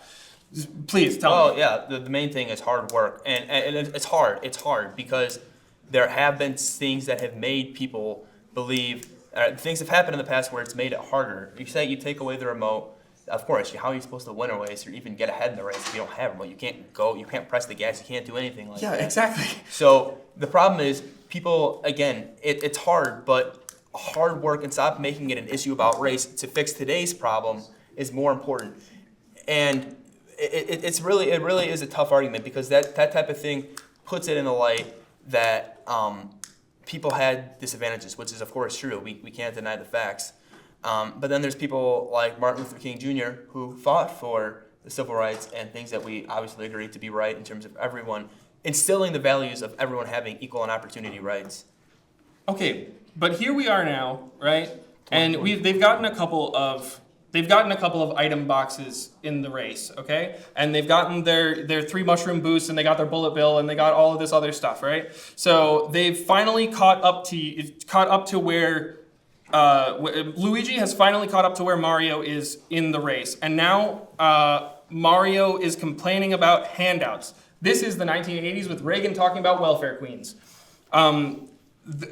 Following that, right, you see, and this is not a thing you can do in Mario Kart, but somebody goes into the menu and they disable item boxes. Forgive me. They disable the item boxes, meaning that now now Luigi is in 8th instead of 12th, okay? And it's still trying to get up to where you are, where Mario is. The obstacles in their way is that, one second.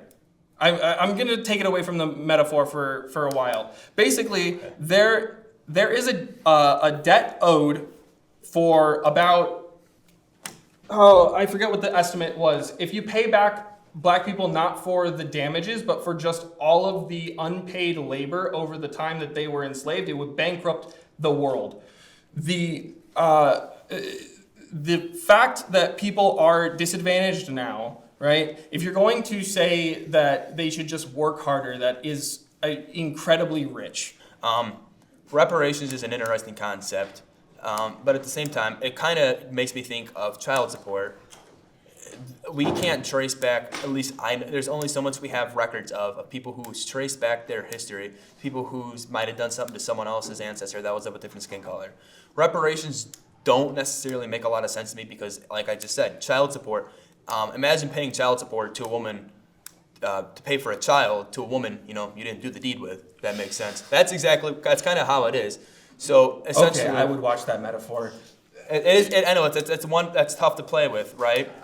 But my ancestors, I don't know, but I doubt, and I don't know, because I don't know, way back during the time of slavery, what they did. But it's not, you can't look at it like, why would I pay for something that I didn't do? Because that wasn't me. It's not so much you paying for something that you did. Reparations work in a sense. Well, yeah, because we're taking taxes from everybody. But it's a similar thing to why are you paying for a kid's education by paying taxes which pay for There are public some school. taxes and stuff like that make sense. Obviously, that's why you need some form of taxation. If you look at the ratio, the rate of property tax in, I think it's the Auburn Gresham community area with their schools versus the property taxes in, we'll go with Lincoln Park and their schools. It is, like I said with the roads, it's night and day, all right? So you're talking about low property taxes and low public school quality, high property taxes, but high public school quality. Who's more likely to succeed? Right, yeah. Which children are more likely to succeed? We want to make it more fair for everybody, right? You want every child to have the same opportunity, but then there is just the fact that there are different communities, specifically within Chicago, and then out here, like I went, I'm south of 80, so I'm like really rural, right? So that I had a quote unquote good school district, which I did, and that's different as someone who went to a Chicago public school. And that has to do, you talk about the property tax and taxes and stuff in general, how that pays for schooling. It's interesting to see how the money goes and how quality of education is affected. Specifically talking about CPS, this is a little off topic, but then the Chicago Teachers Union, how a unionized teacher group, I'm not going into education, I don't know much about it. but there seem to be problems with Chicago teachers prioritizing their pay than the quality of the, and I'm not exactly sure how the unions work with CTU, so I probably shouldn't even mention that, but I know there's been some problems with CTU and CPS debating back and forth about stuff and whatnot. But yeah, it just, to me, it's all based on meritocracy, and it really is in today's society. We can understand and look at history time and time again, but what happened in the past is, of course, worth noting, and we can see how things have translated possibly, and how things like how infrastructure works and whatnot can be played in today. But what's also important to consider is, when are we going to stop making it the issue? When are people going to stop playing victimhood and start working harder? And this isn't true of everyone. It's really true of a few select people. And this is for the extremists, because I believe Sean and I, and anyone in this room, should agree that, number one, racism is wrong. If you think someone's different than you based on the color of your skin, that's wrong. You should be judged, too, on the content of your character. Mm-hmm. That's most important. And really, three, there's a lot of different ways I can go with that one. But you want to make sure that everyone has an equal opportunity. And the first way to make sure everyone has an equal opportunity is to stop creating division by concepts that don't necessarily correlate to unity. Sorry, the best way to give everyone equal opportunity is to give everyone equal opportunity, and that means giving everybody equal access to resources. Well, that's socialism and communism, and that doesn't work with capitalism at all, obviously. That's not socialism. Socialism means that people own the means of production. That is not... It's essentially equalness, though, in terms with communism, too, with equal distribution. If you want to talk specifically... Man, Marx didn't write anything about equality. Marx never wrote a thing about how equality. Things are equally distributed and how it actually is applied to government, to the society. There was never... I read Capital. Capital never mentions the role of the state in any way other than it protects capital. 30 seconds. Sorry. If you're talking about wanting to make this more of a true meritocracy, man, am I with you. I really, really hate people being given an unfair leg up. So I think that we need higher estate taxes. We need to make it harder for people who are just heirs to a fortune to get in good with the education system. That's time. Okay. All right. Awesome. Now we're going to open up the floor to audience questions. Yeah, that's wrong. Simple as that. No, I know things. It's unfortunate. You have certain cities. Have you heard of sundown towns? I have not. So sundown towns are certain areas where if black people were caught outside after dark, they get lynched. And that's terrible. terrible. They are hung on those trees for a while, so that other black people coming into town see you are not allowed to be outside at night. Another point, you said America was not founded on racism. What is manifest destiny? Manifest destiny. Would you like to enlighten me so I can hear your interpretation first? So manifest destiny, correct me if I'm incorrect, we started in the northeast part of America, right? Right. The original colonies, New York, Pennsylvania, all that wonderfulness.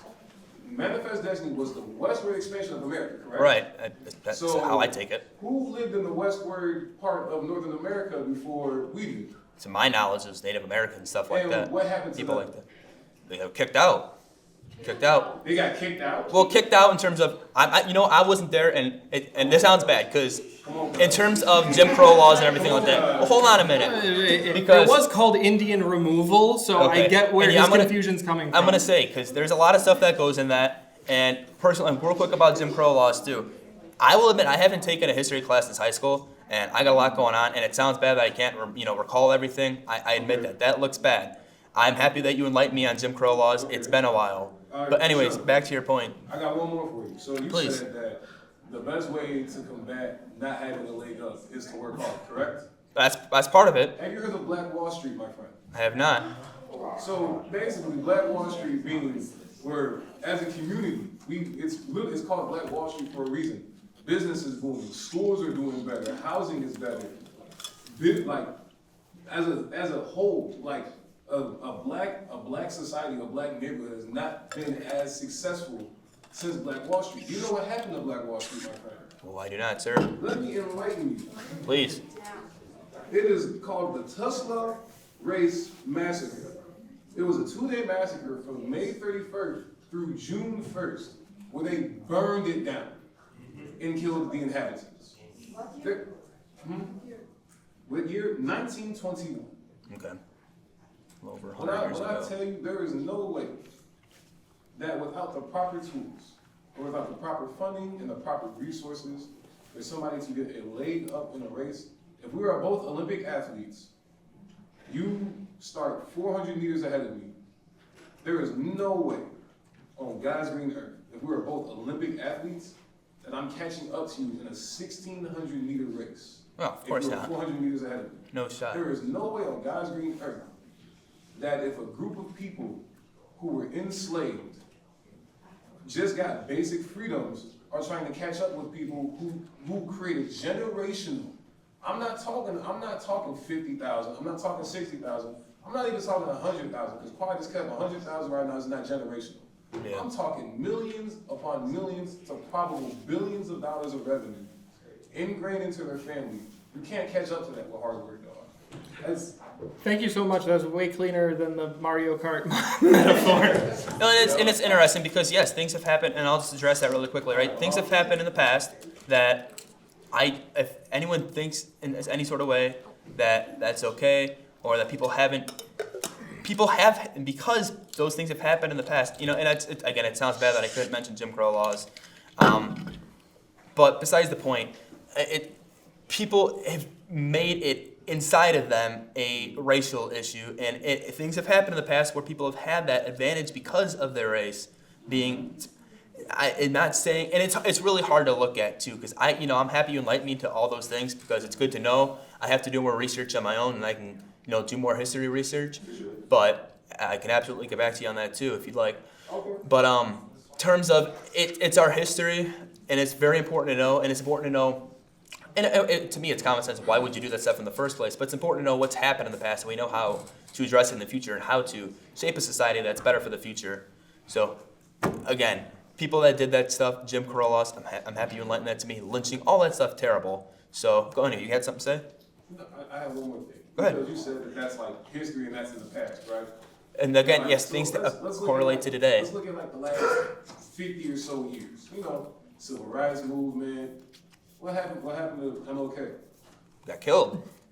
What happened to Malcolm X? You also got assassinated. What happened to the Black Panther Party? You talk Black Panther? The Black Panther Party. They got No broken idea. up. They got disbanded. Okay, well, So they got broken up. Same concept. Even in recent, and I'm talking like my mama was around for this. In recent memory, that's been going on. How? Appreciate you. How is there an ability to catch up when every time there is leeway that is made, every time there is forward momentum, there's pushback. Yeah, and it's hard because people might be seemingly lower at the different caste systems, and people feel at a disadvantage, and sometimes they might seem to be because of things that have happened. Like, Sean talked about infrastructure with the highways, and then the different plants and whatnot that stuff can play a factor into it. Again, I have a lot more research to do on this, and I'll even admit, this isn't my hottest topic to debate upon. So, and that's why, again, I'll say Jim Crow laws again, because that stuff it's been a while, so forgive me on that, I really do. But, I have something quick to say, actually. Well, go ahead. You don't even have to go back to MLK, Malcolm X, and Fred Hampton. You can look at 1984 in Philadelphia, that it got firebombed by was it FBI? people have done racist things, and that is 100% wrong. I'm by no means defending that. If that's the if that's the narrative, that's not true. Why would that happen? That's wrong. But we can only sit on the history for so long and understand. Yes, of course, it plays a major factor into how today is. That's literally how we wouldn't have a country if it weren't for what happened with the revolution. We wouldn't have the 1964 Civil Rights Act if it weren't for all the things that happened prior to that. All these things, one thing leads to another. It's a domino effect, right? So hopefully first I appreciate you enlightening me once again, and then so I know, and then give me your perspective. We got some more questions, so.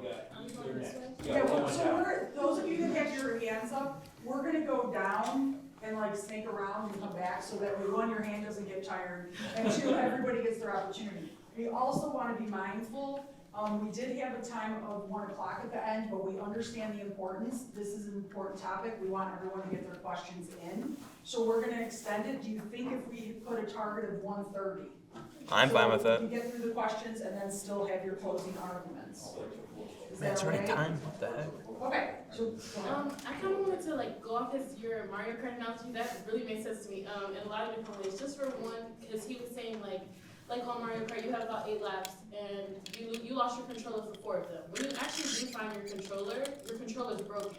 If we're talking about history, quote unquote, because it's not really history. If we're talking about in the last 4 years, the fact that we literally in the middle of a pandemic, we're going through protests and Black Lives Matter stuff because we were still dealing with the racism that our parents and our grandparents were dealing with. We were still dealing with it in the past 4 years. And I understand how you say you don't have that much experience or education on it. Right, And yeah, some things I just don't know. Ultimately is because of privilege. You don't have the experience on it because you don't need the experience in it. It's not something that's in your face every day, so it's not something that you actually have to know. So I'm just confused as to how you can say that it does not exist because it's never been in your face. You've never experienced. No, but I have lots of you people. hang around, Well, go ahead. Go ahead. No, you're about to say. I think you're gonna say because I have plenty of friends who are of black skin color, and they actually agree with me on this, right? Darker skin color. Repeat that. I have friends that are of black skin color, that are of different skin color than me. My friend CJ right there. Appreciate, by the way, he wanted me to mention us two getting together. I got him. But anyways, I do have friends, and they think that a lot of it is called like how they, and I don't know exactly how I would define it. Some of it they define it as like victimhood and stuff like that and whatnot. And that's a very contentious topic. We have to. That's just one thing. But terms, yes. It's not in my face every day because I don't know what it's like to be a black American. I'm not a black American. Clearly I'm white. So, and I don't live in an area where there are black people. There's primarily white people. Of course, black people are in the areas. But like, I think the main point is I do have friends and people that actually involved the Turning Point organization with me that have came from bad situations and made it better. And they believe that some of the fights and some of the things like that are in some of the ways that I don't want to get too deep on it because I don't want to say something I'm not educated about, right? That'd be foolish. But some of the like the debates and topics and stuff, it's really putting it into a different light than it needs to be. So no, you're right. I'm not a black person, so I don't know what it's like. I'm sorry? What light is it putting it in? What's the different light that? Well, people are putting it in the sense like victimhood. So people are. And I know that's an interesting term to define victimhood. People are blaming everything that's happened in the past to what they are today. That's how I take it. And if it's still not everything. Then why is it a victimhood situation? If it's currently happening today, like I can go outside today and experience racism. Because unfortunately, anyone can be a racist. That doesn't. So how is it victimhood if it's still current? Because people are the things that have happened in the past. And that's it's not wrong to say that people have been victims of racism because of course that's true and things that have happened like Sean talked about already how the roads were set up and whatnot. That is a fact that people were intentionally and like the lines were drawn around in the 1930s to separate people, right? Things like that set up how society is today, right? I don't know where exactly you live if you're in Joliet here. Bolingbrook? Okay. Hey! There you go. One second. I go by Bridgeview a lot. One second. Real. Anybody here happen to know, just off rip, when Illinois passed its Crown Act? What is the Crown Act? Yeah. Yeah, please define that, because. So, Crown Act.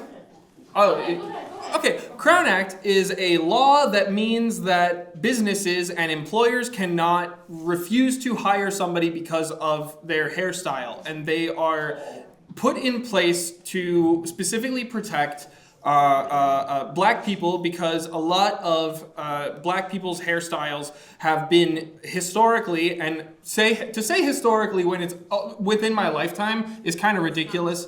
Yeah, have been how do you say, labeled as unprofessional? Yeah, that's interesting. And because it don't matter what your hair is.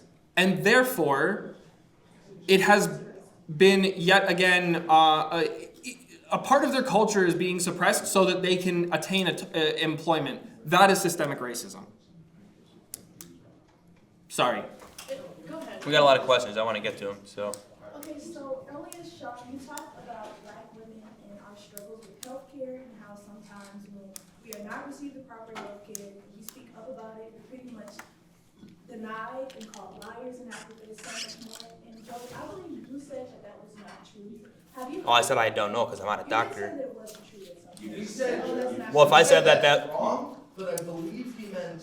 It's morally wrong. it is a morally wrong thing. Yeah. Wait, I don't care. Anyway. Besides the point, because I wouldn't say that. I'm sorry. I wouldn't deny the truth.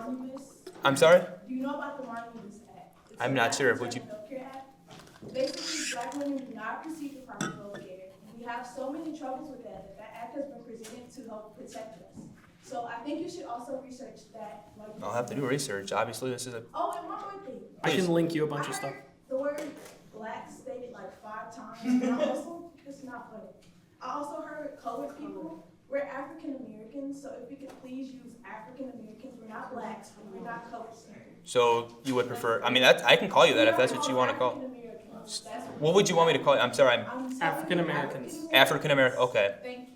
All right. If that's what you prefer to be. Colors is a literal racist term. And black. Let's just identify. Well, it's a biological difference. When colors was used and it originally started being used from racist people identifying. And I don't mean anything by that. I hope you guys know. I'm literally identifying just. black people. Don't try to We're talk just about letting you know the history behind it. Colors is an actual racist term that was used by people that Oh, you're had right. Yeah. slaves Because talking to exactly. their Yeah. slaves. So it should not be a term that should be used in the 21st century in our current history. That is literally that's repeating history. We're literally going back in history. It's current time. Well, if that offended you, I obviously apologize. That's not the Yeah. goal. So you know what? And the reason why I say that is because that's how I was brought up, and that's how I've studied that. All right, I'm I don't too mean straight. anything in that, but we got more questions we probably want to get to. Okay, Joy, did you have a question or? No. Okay. I have a question. So this is kind of a two-parter, so you kind of kept saying like that we should learn from history because of like how people were racist back then and how it affects like history now, but. Is this pointed at me or him? Yeah, it's Joey. Oh, okay. So the first part here is, would you agree like the stuff that we do now and the laws that we do now and stuff like the actions we do now can affect our futures? Like, would you Oh, agree? 100%. Yeah. Okay, so currently, right, there, like with CRT, there is mountains of evidence that shows racism affects businesses, it affects laws, it affects, and I have a more recent example, Elon Musk, one of the richest dudes on earth right now. Right. He bought Twitter. Once he bought it, the use of racial slurs against black people went up by 400%. Yeah, and that's unfortunate. If you go on there now, Very unfortunate. all you gotta do is just type in a couple letters, and Right. it will show you dozens of pages that promote how much they hate black people, how bad we are, on top of Holocaust and all types of stuff like that, right? And that's a problem that comes to free speech too. I Right. believe. Yeah. Go ahead. We'll go ahead with your But question. you're saying like, CRT is bad and we shouldn't be taught that. You're saying that we shouldn't be taught the No. mountains of evidence that show racism is. No, I said we need to be taught our history. When That is our CRT, history. right, exactly. But CRT is when I mean that CRT is being used in a light to create division amongst people. That's those some extreme cases that I've seen, and that's the ones that I care about. Well, There's no. you said first, like before then, you stated like, you didn't just state like about that, you said about white guilt. Because you said that you didn't do these things, right? Well, and I'm saying that when I was a kid, before all this CRT, like literally just a few years ago, really, I learned about Ruby Bridges. I learned that when she was going to school, they were saying all types of stuff to her. I learned about Emmett Till. He got killed. I learned about various other people that were our age that had horrible things happen to them. Why shouldn't you have to learn about that? I believe I should, and everyone should know history. Right. History is very CRT, important. It just shows these people here, they did racism. It's a misuse of CRT is exactly the issue that I have with CRT. As its concept of itself as a theory is good. Everyone should understand it, and it's up to people to present the ideas and people make their interpretations from it. Of course, anyone that should know and agree that racism is wrong True, and all those type of You things. say like history is in the past and like it affects the past. And it's, well, you have to know your history. You have to understand it and know from it and how it affects today. But to sit in, it's hard because I'm a person that always looks to the future, and we have to understand our past. And when we want a better future, and how I see a better future starting is by, Now, right? well, exactly, right, everything starts right this second, Okay, so right? Currently, as we're speaking, like while we were talking about CRT, in Florida, they classify certain poems and stuff about Rosa Parks, they're changing it because they feel that this classifies as critical race theory. Thank you, I had time constraints. They've changed Rosa Parks, the entire reason she sat up on the bus. They've changed it 3 different times because they feel like if you keep bringing up racism, like you said, it causes problems, it causes. Yeah, that's. We are still experiencing this. We are still experiencing this. It's on the news every day. It's on various pages. There's mountains of evidence from all across this country and other countries that look at us and say, America has. If someone's trying to cancel history, of course that's wrong. We should know about it. But you're missing the point. You're saying that we are you can't say like, oh, we learn about history in order to not repeat it, but then also say, oh, well, America doesn't have like a racist problem. It's like that doesn't make sense. Well, I can understand how you see how it contradicts it, but. And all the past and history, it's kind of like rules were laid out and then rules were like instantly broken.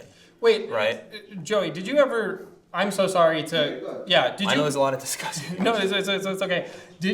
I forget? Did you have when we brought up the issue that if you frame America as being meritocratic, then that means that you have to look for some other explanation for why people are underperforming. Is that something that you have resolved within you somehow, or is it like is a part of it like just not knowing the extent to which these different factors affect people? So I'm just wondering. No, I'm sorry. I kind of misinterpreted that. Like, how would you phrase that? I guess. Okay, so during my rebuttal, I said, if you, bless you, Wyatt. If you have a view of the United States in which everybody has the same opportunity to excel as everybody else, and you have a group of people that share a number of common characteristics that are not performing on the level, proportionally speaking, are not performing on the level of this other group here. We're gonna do green and purple, I guess. All right. Green people are concentrated in areas that are not prosperous. And purple people are concentrated in areas that are prosperous. And if you're going to say that it is not as a function of unfair disadvantage, then you have to look for other things to explain that. And I don't think I ever got like an answer. And it's what is the thing that explains the disparity when we all have the opportunities to excel? That's a question that I'm. Yeah, it's interesting and one that I don't have an exact answer to, and that's something that I want to continue to do more research on. I'm just gonna be honest. I'm ignorant when it comes to that topic. I don't have an answer to you, so 100% of the way. So I can't give you an honest answer. But for what I do know in terms of like meritocracy. Meritocracy is, like you said, you even be in support of that. Meritocracy is a great thing. Meritocracy, if that is the only way that it was, that'd be good. But people have unfortunately had racial biases, and things have played off into the future, which is now from the past. Mm-hmm. And it's important to know that. I'm always a forward-looking, future-looking person, right? I want to make sure that the future is in the best hands possible, and to continue to do that, we need to start. Not completely eliminate history, because I'm not in favor of eliminating history. Why would you do that? That's what the thing with fluoride. I don't know. That doesn't make sense. You have to know it. But we have to start just looking forward. And eventually, I believe in America where no one's going to be looked at as, I guess, an African American compared to, I'm not exactly sure how you'd want me to say that. Because everything's offensive. I'm an Italian American. That's where I have Italian and Czech in me. So if anyone wanted to know. But hopefully that answers the question a little bit. Okay. But we got audience questions, I know? Yeah. Hi, I have a few questions, kind of similar concepts that's been talked about before. How do you expect people who are put into situations such as neighborhoods with gang violence and drug problems and are subjected to such things to get out of that situation when the education they have there is also poor? And how are they supposed to continue an education and work hard to get a job if they do not have the resources provided to them? I assume that question's for me? Yeah, that's a very, very hard situation. I'm not a lawmaker for a reason. I enjoy studying politics, and I enjoy learning more about it. But at the end of the day, that's one I don't have the answer to you for. That's why I mention hard work quite a bit, because God willing, hard work will eventually help pay off, and you get yourself in the right situation. There's different communities that succeed better than others. And so my main answer, I know that's not much of an answer for you. I'm sorry about that. Can we But get an answer from Sean for that question though? maybe Sorry? Sean has an answer. So, well, say The it problem- again. I was writing down another question. Oh, okay, so the question was, how do you expect people who are put into situations such as neighborhoods with gang violence and drug problems and are subjected to such things to get out of that situation when the education they have there is also poor? How are they supposed to continue an education and work hard to get a job if they do not have resources provided to them? Yeah, one, change how tax revenue is redistributed, and two, I'm in favor of basically like redoing the GI Bill for specifically people that were like demographics that were excluded from it. So letting people get government grants, kind of like the Homestead Act as well. Get government grants in order to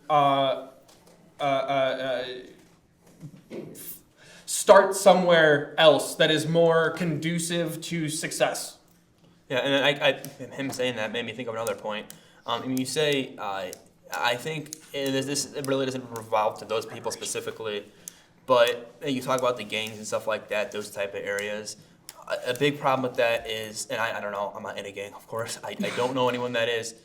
But a lot of that has a lot of use with drugs, and we talked about gun control in our first topic. Some of that stuff has to be better taken under control. I want to fix the society we have, and there's nothing wrong with giving people resources, but there should be an extent to how much we give it to resources. I believe that we need to use some resources to the point where everyone has an equal chance to succeed. And then again, that's about all I have on that. I'm not necessarily 100% educated, so. Okay, and then I had another question. You had said earlier that you recognize racism as something that will continue to be a thing. Well, unfortunately, someone will always be racist. Yeah. You just So can't. how can racism continue to be a thing, but not systemic racism? As systemic racism has been a thing since before America was America. America has consistently profited off of minorities since before America was. Well, and systemic racism is that the concept that it's built on racism. Things are always built on that's the concept, right? I guess it depends, really, and that's another one that I don't have the best answer for you. But people will always be racist, unfortunately, and that's wrong, and that's not obviously any sort of way right. And so but in terms of systemic racism, how that shapes it, I mean, some people might have an inherent racist bias in them, but I just believe, when we look at some of the law of the land and whatnot, it's not written specifically to discriminate against people. It doesn't mention different backgrounds of people. Yeah, but you have to understand that at that time, when they say equality for everybody, they more so specifically meant white men. I mean, that's just. And maybe that's true. That's unfortunate. I'm not sure on that. But the concept of how it should be used for today, for the future, everyone. It don't matter who it is in this room, in this country. You all get that chance. So, any more questions? Yeah. Start going off. You got a question? I'm from Morris. Where are you from? That's funny. I'm in Coal City. Yeah, you'd say that they would probably have similar laws and stuff, right? For the most part, yeah.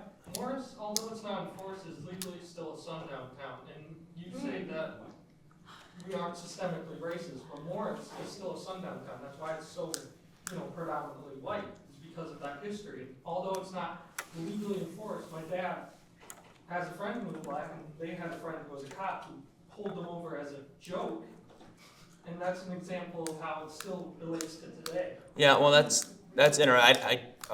Thank you for telling me that about Morris. I didn't know that. I have to look at more of the in-depth on that, really. But You'd be then again, surprised if that's a truth, then that's a wrongdoing that needs to be removed. Sundowning is by no means good in that context at all. So I appreciate you telling me that. Whoever wants to go and Straight across. yeah, someone. Sorry, I don't hear any. What specifically do you mean by hard work? Well,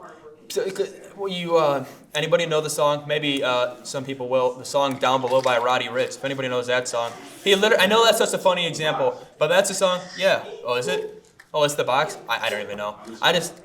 Oh no? And the reason why I say that is it's an analogy, right? It's a comparison that anyone can start from the worst terrible situations. I don't know much about Roddy Ricch. I don't really listen to his music. I just know that song.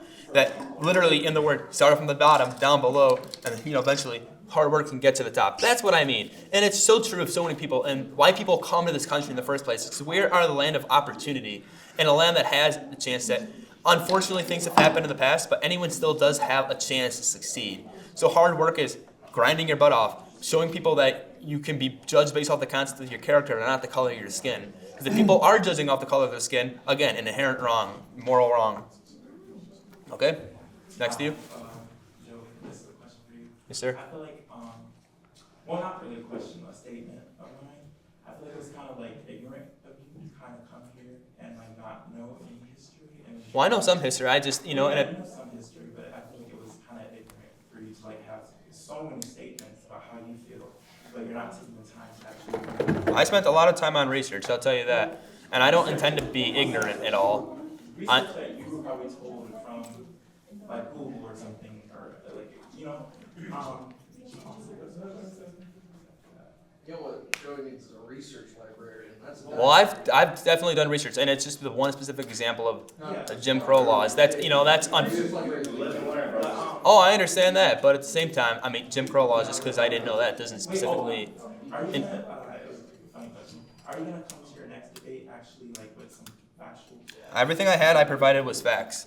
If I didn't say anything that was facts, I wouldn't have put it in there. I only believe in telling the truth of factual knowledge. So specifically, if anything that I didn't say was fact, you can come and look at all my stuff and we can fact check it together. I'd love to do that. But yeah, I don't think that's right of you to say that I wouldn't come prepared with facts. That's an ignorant comment itself too, just being honest. Well, I understand both sides. I understand both sides. All right, well, that's that. So I'm not trying to offend anyone. I'm just a regular conversation, right? I love all people. I do, of course. Why wouldn't I? Well, go ahead. So, the tension in here is thick. I'm sure you can feel that cut of the knife. Yeah, I gotta. And I don't mean this as a dig on you. You have admitted you are ignorant to these things. To some subjects of history, yeah. Okay, go ahead, Adam. Yeah, this is not ad hominem. I am saying, and this is a personal question. Thank you, Kim. Do you think your opinion on, like your stance on this would have changed if in your childhood you were taught Black history? Maybe, and I was taught Black history, not 100% of Black history, because If you were taught comprehensive Black history. maybe I'd have to do. Again, that's an alternate that you reality. did not learn, that you Yeah. admitted you didn't know about. If you had learned them, would that be critical race theory? Well, to answer your first kind of question is maybe it would have changed what I think nowadays. But in terms of critical race theory, I'm not exactly 100% sure how that. If I'm not, I think I'm misunderstanding that part of the question. How it correlates to critical race theory, or like. So, okay, I'm gonna paint a picture. Please. Maybe it's inaccurate. Anyone who wants to stop me, feel free. So we start with a student, a young student. This is 2020. There's a young student in online classes, and they're learning about Black history. They're just old enough to learn about violence, genocides. This isn't a fourth grader. This is like an eighth grader. And their teacher brings up the Tulsa Race Massacre, and they teach about Black Wall Street, and a parent overhears, and that parent is shook to their core because they never learned about that. It makes them feel guilty. Yeah. They project that onto their child, and they start a nationwide movement to stop critical race theory in schools. Again, critical race theory is different than is it teaching a history, and that's important. Everyone needs to know the history, right? And I'm in favor of all history being taught. And if someone wants to stop, and I don't have a problem with. Did you get like a documented example of like the wrong kind of CRT, like the wrong kind of race education being taught? Like, No. is there a quote or a report or? or something in your notes? I don't have anything specifically here, but there's been examples that I've seen. I'd love to do some research with you too. Like Gotcha. that's something that we have to do. I would too. And that's more on the extremism side. I But don't mean to cut you off. I don't think you're a bad person. You are ignorant. Like some things. Okay. Wyatt. Yeah, let's Can we not? let's just say let's use a different word for that. Okay. I mean, you can say it if you want. It's freedom of speech, right? No one's calling you. I I'm didn't saying- realize that would be offensive. I'm not There were things offended. you needed to learn, and I hope you learn them. And I just hope you realize that this room isn't full of people who are upset with you as a person. It's almost like it's a system. Yeah, there is a frustration, but it's not a personal frustration. And I think that's the tension that I feel in the room. So I sort of wanted to assuage. Yeah, well, about the tension in the room. I mean, and I'll say it just like from straight out, right? It's nothing is ever intended to be personal at anyone. I've done some research, and the main issues that I'm even fighting against, obviously we can all agree, things that are racism are wrong, and I do have some knowledge in this. I can, of course, obviously give you life as what a Black American is like, or I'm sorry, a African American is like, right? Because I haven't lived that. So how can I know that? But I just believe in the core values of people in today's society being free and looking forward to the future. And racism, or race in general, happens to be a common talking point of a bunch of things. So, do I still have some stuff yet to learn? Yeah, of course, no doubt. We all have stuff left yet to learn. And there's always constantly more I can learn. And the example you make about, the parent overhearing what the child learns about about the example you made, forgot it already. Tulsa Race Massacre. Thank you, Tulsa Race Massacre. That's important, and it's important to know your history. My big concept is I want everyone, because I just feel like everyone talking about race in today's society creates so much division, and this is the one that I am big about. I just don't like when people are divided against each other in a country that's supposed to be united. Why can't people just come together and work on problems that help everyone? That's what the heart of it is to me. So well, go ahead. I don't want this to be a debate or an argument, so Right. this will be the last thing I say. Wyatt, we're at 1:30. We're at already. 1:30. We're a half hour over. We're So gonna- we have one I'll more. have a personal question. We have one more question and then we have final closing. I'll give it to someone else. All right. So let me point out. So you say about how blacks continue to be impoverished even today. So let me point a few things out. So for one thing, we've had Irish. They were discriminated against in the past, and now they're pretty much doing okay. And we also have Italians, which are also discriminated against. In fact, the biggest mass lynching in history was against Italians, and nowadays they're doing okay. In fact, even during the Jim Crow era, if you actually look at the black poverty rate, you can see that it was actually decreasing, ironically. And there was a reason for that. Well, because they had, at the time, they had the family. The nuclear family was still intact within the black community.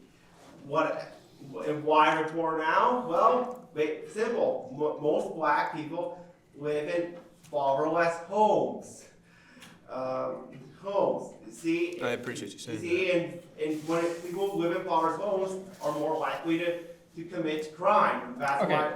I'm real quick. I'm glad you said that because that talks a lot about the culture that I was, I guess, trying to get to and never actually did. Okay, Mark. That's your name, right? Yes. Okay. The things that you bring up, I have to go through them one at a time. You gave me a lot of stuff. The Irish and the Italians were both discriminated against heavily. Not anywhere near to the extent that African Americans were.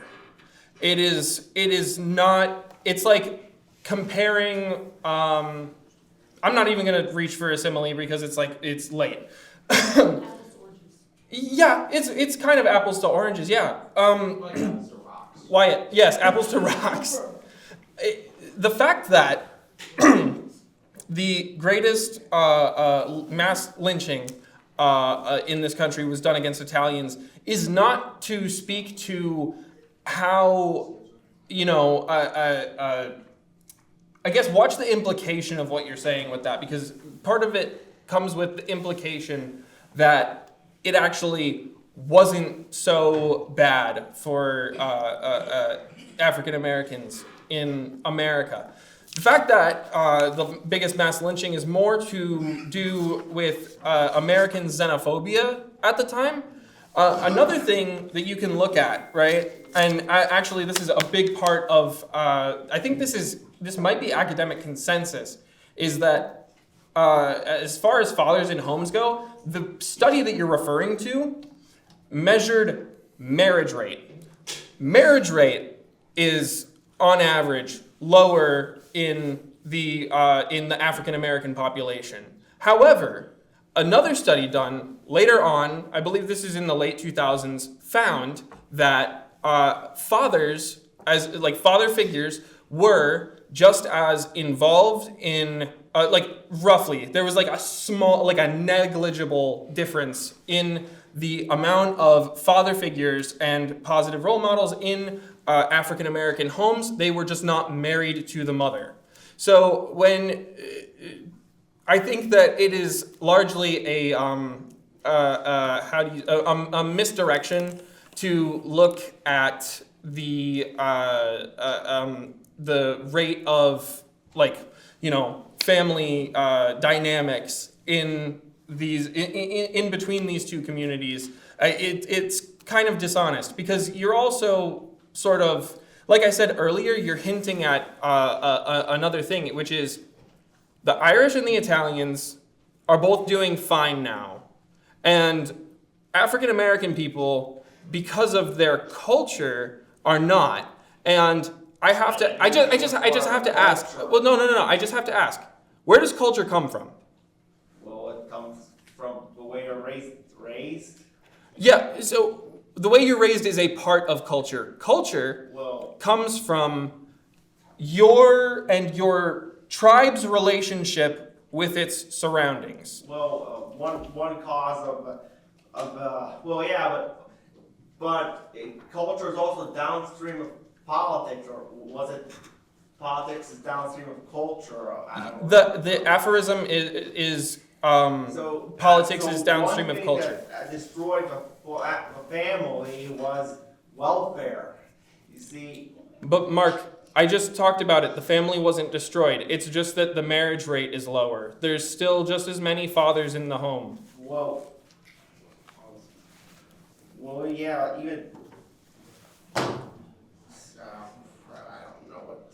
Well, and another thing that affected this was Planned Parenthood, abortion. They encouraged. That's an entirely different discussion that I'm not prepared to have right now. We're going to go into closing statements. We've gone over our time, so we're going to start with Joey. You have 2 minutes to give your closing statement, okay? All right. Well, first one, with all the generous amounts of questions, I want to make very clear, obviously, I don't intend to offend anyone. And if I did, I'm sorry. That's obviously not my intent. I believe everyone is equal, as we all are. Doesn't matter where you're from or anything like that. Hard work gets us to where we want to be. If anybody, racism is, of course, an issue that does still exist in our country, and we have to get rid of it. But as Morgan Freeman said, one way to to end racism is to stop talking about it. And I know there's more context to that quote, but it really is important. I feel people continue to make race the problem when human, whoever you look at, we're all people. You know, it just, to me, it's of course, it's very important to address your history and how everything shapes today, and things that might still be happening today. I understand things still happen today, and that's an inherent wrong. And that's the stuff that we have to point out and be like, hey, that's wrong. And it's funny because this whole topic is, I feel like it's really, people are, like Sean and I agree on a lot of stuff actually, which is quite interesting. And a lot less than I thought, but sure. Yes. Yeah, well, but real quick, because at the end of the day, I think we both care about the country, and we care about how to get there. And I just believe in a country that is equal, and by everyone being judged on content of your character, and not by any other extenuating circumstances. And that not just race, that's religion, sexual orientation, gender, all that fun stuff doesn't really matter. So I just believe in people being judged based on merit, and yeah, that's what I got. I appreciate everyone. Okay, and then Sean, you have 2 minutes to give your closing statement. Time starts.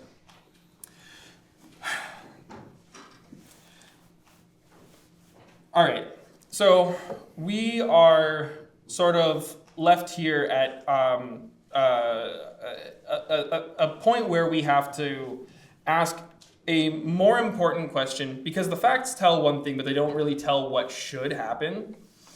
The thing that really tells us what should happen is the question of, if we acknowledge that a crime was done in the past to a person or a group of people, and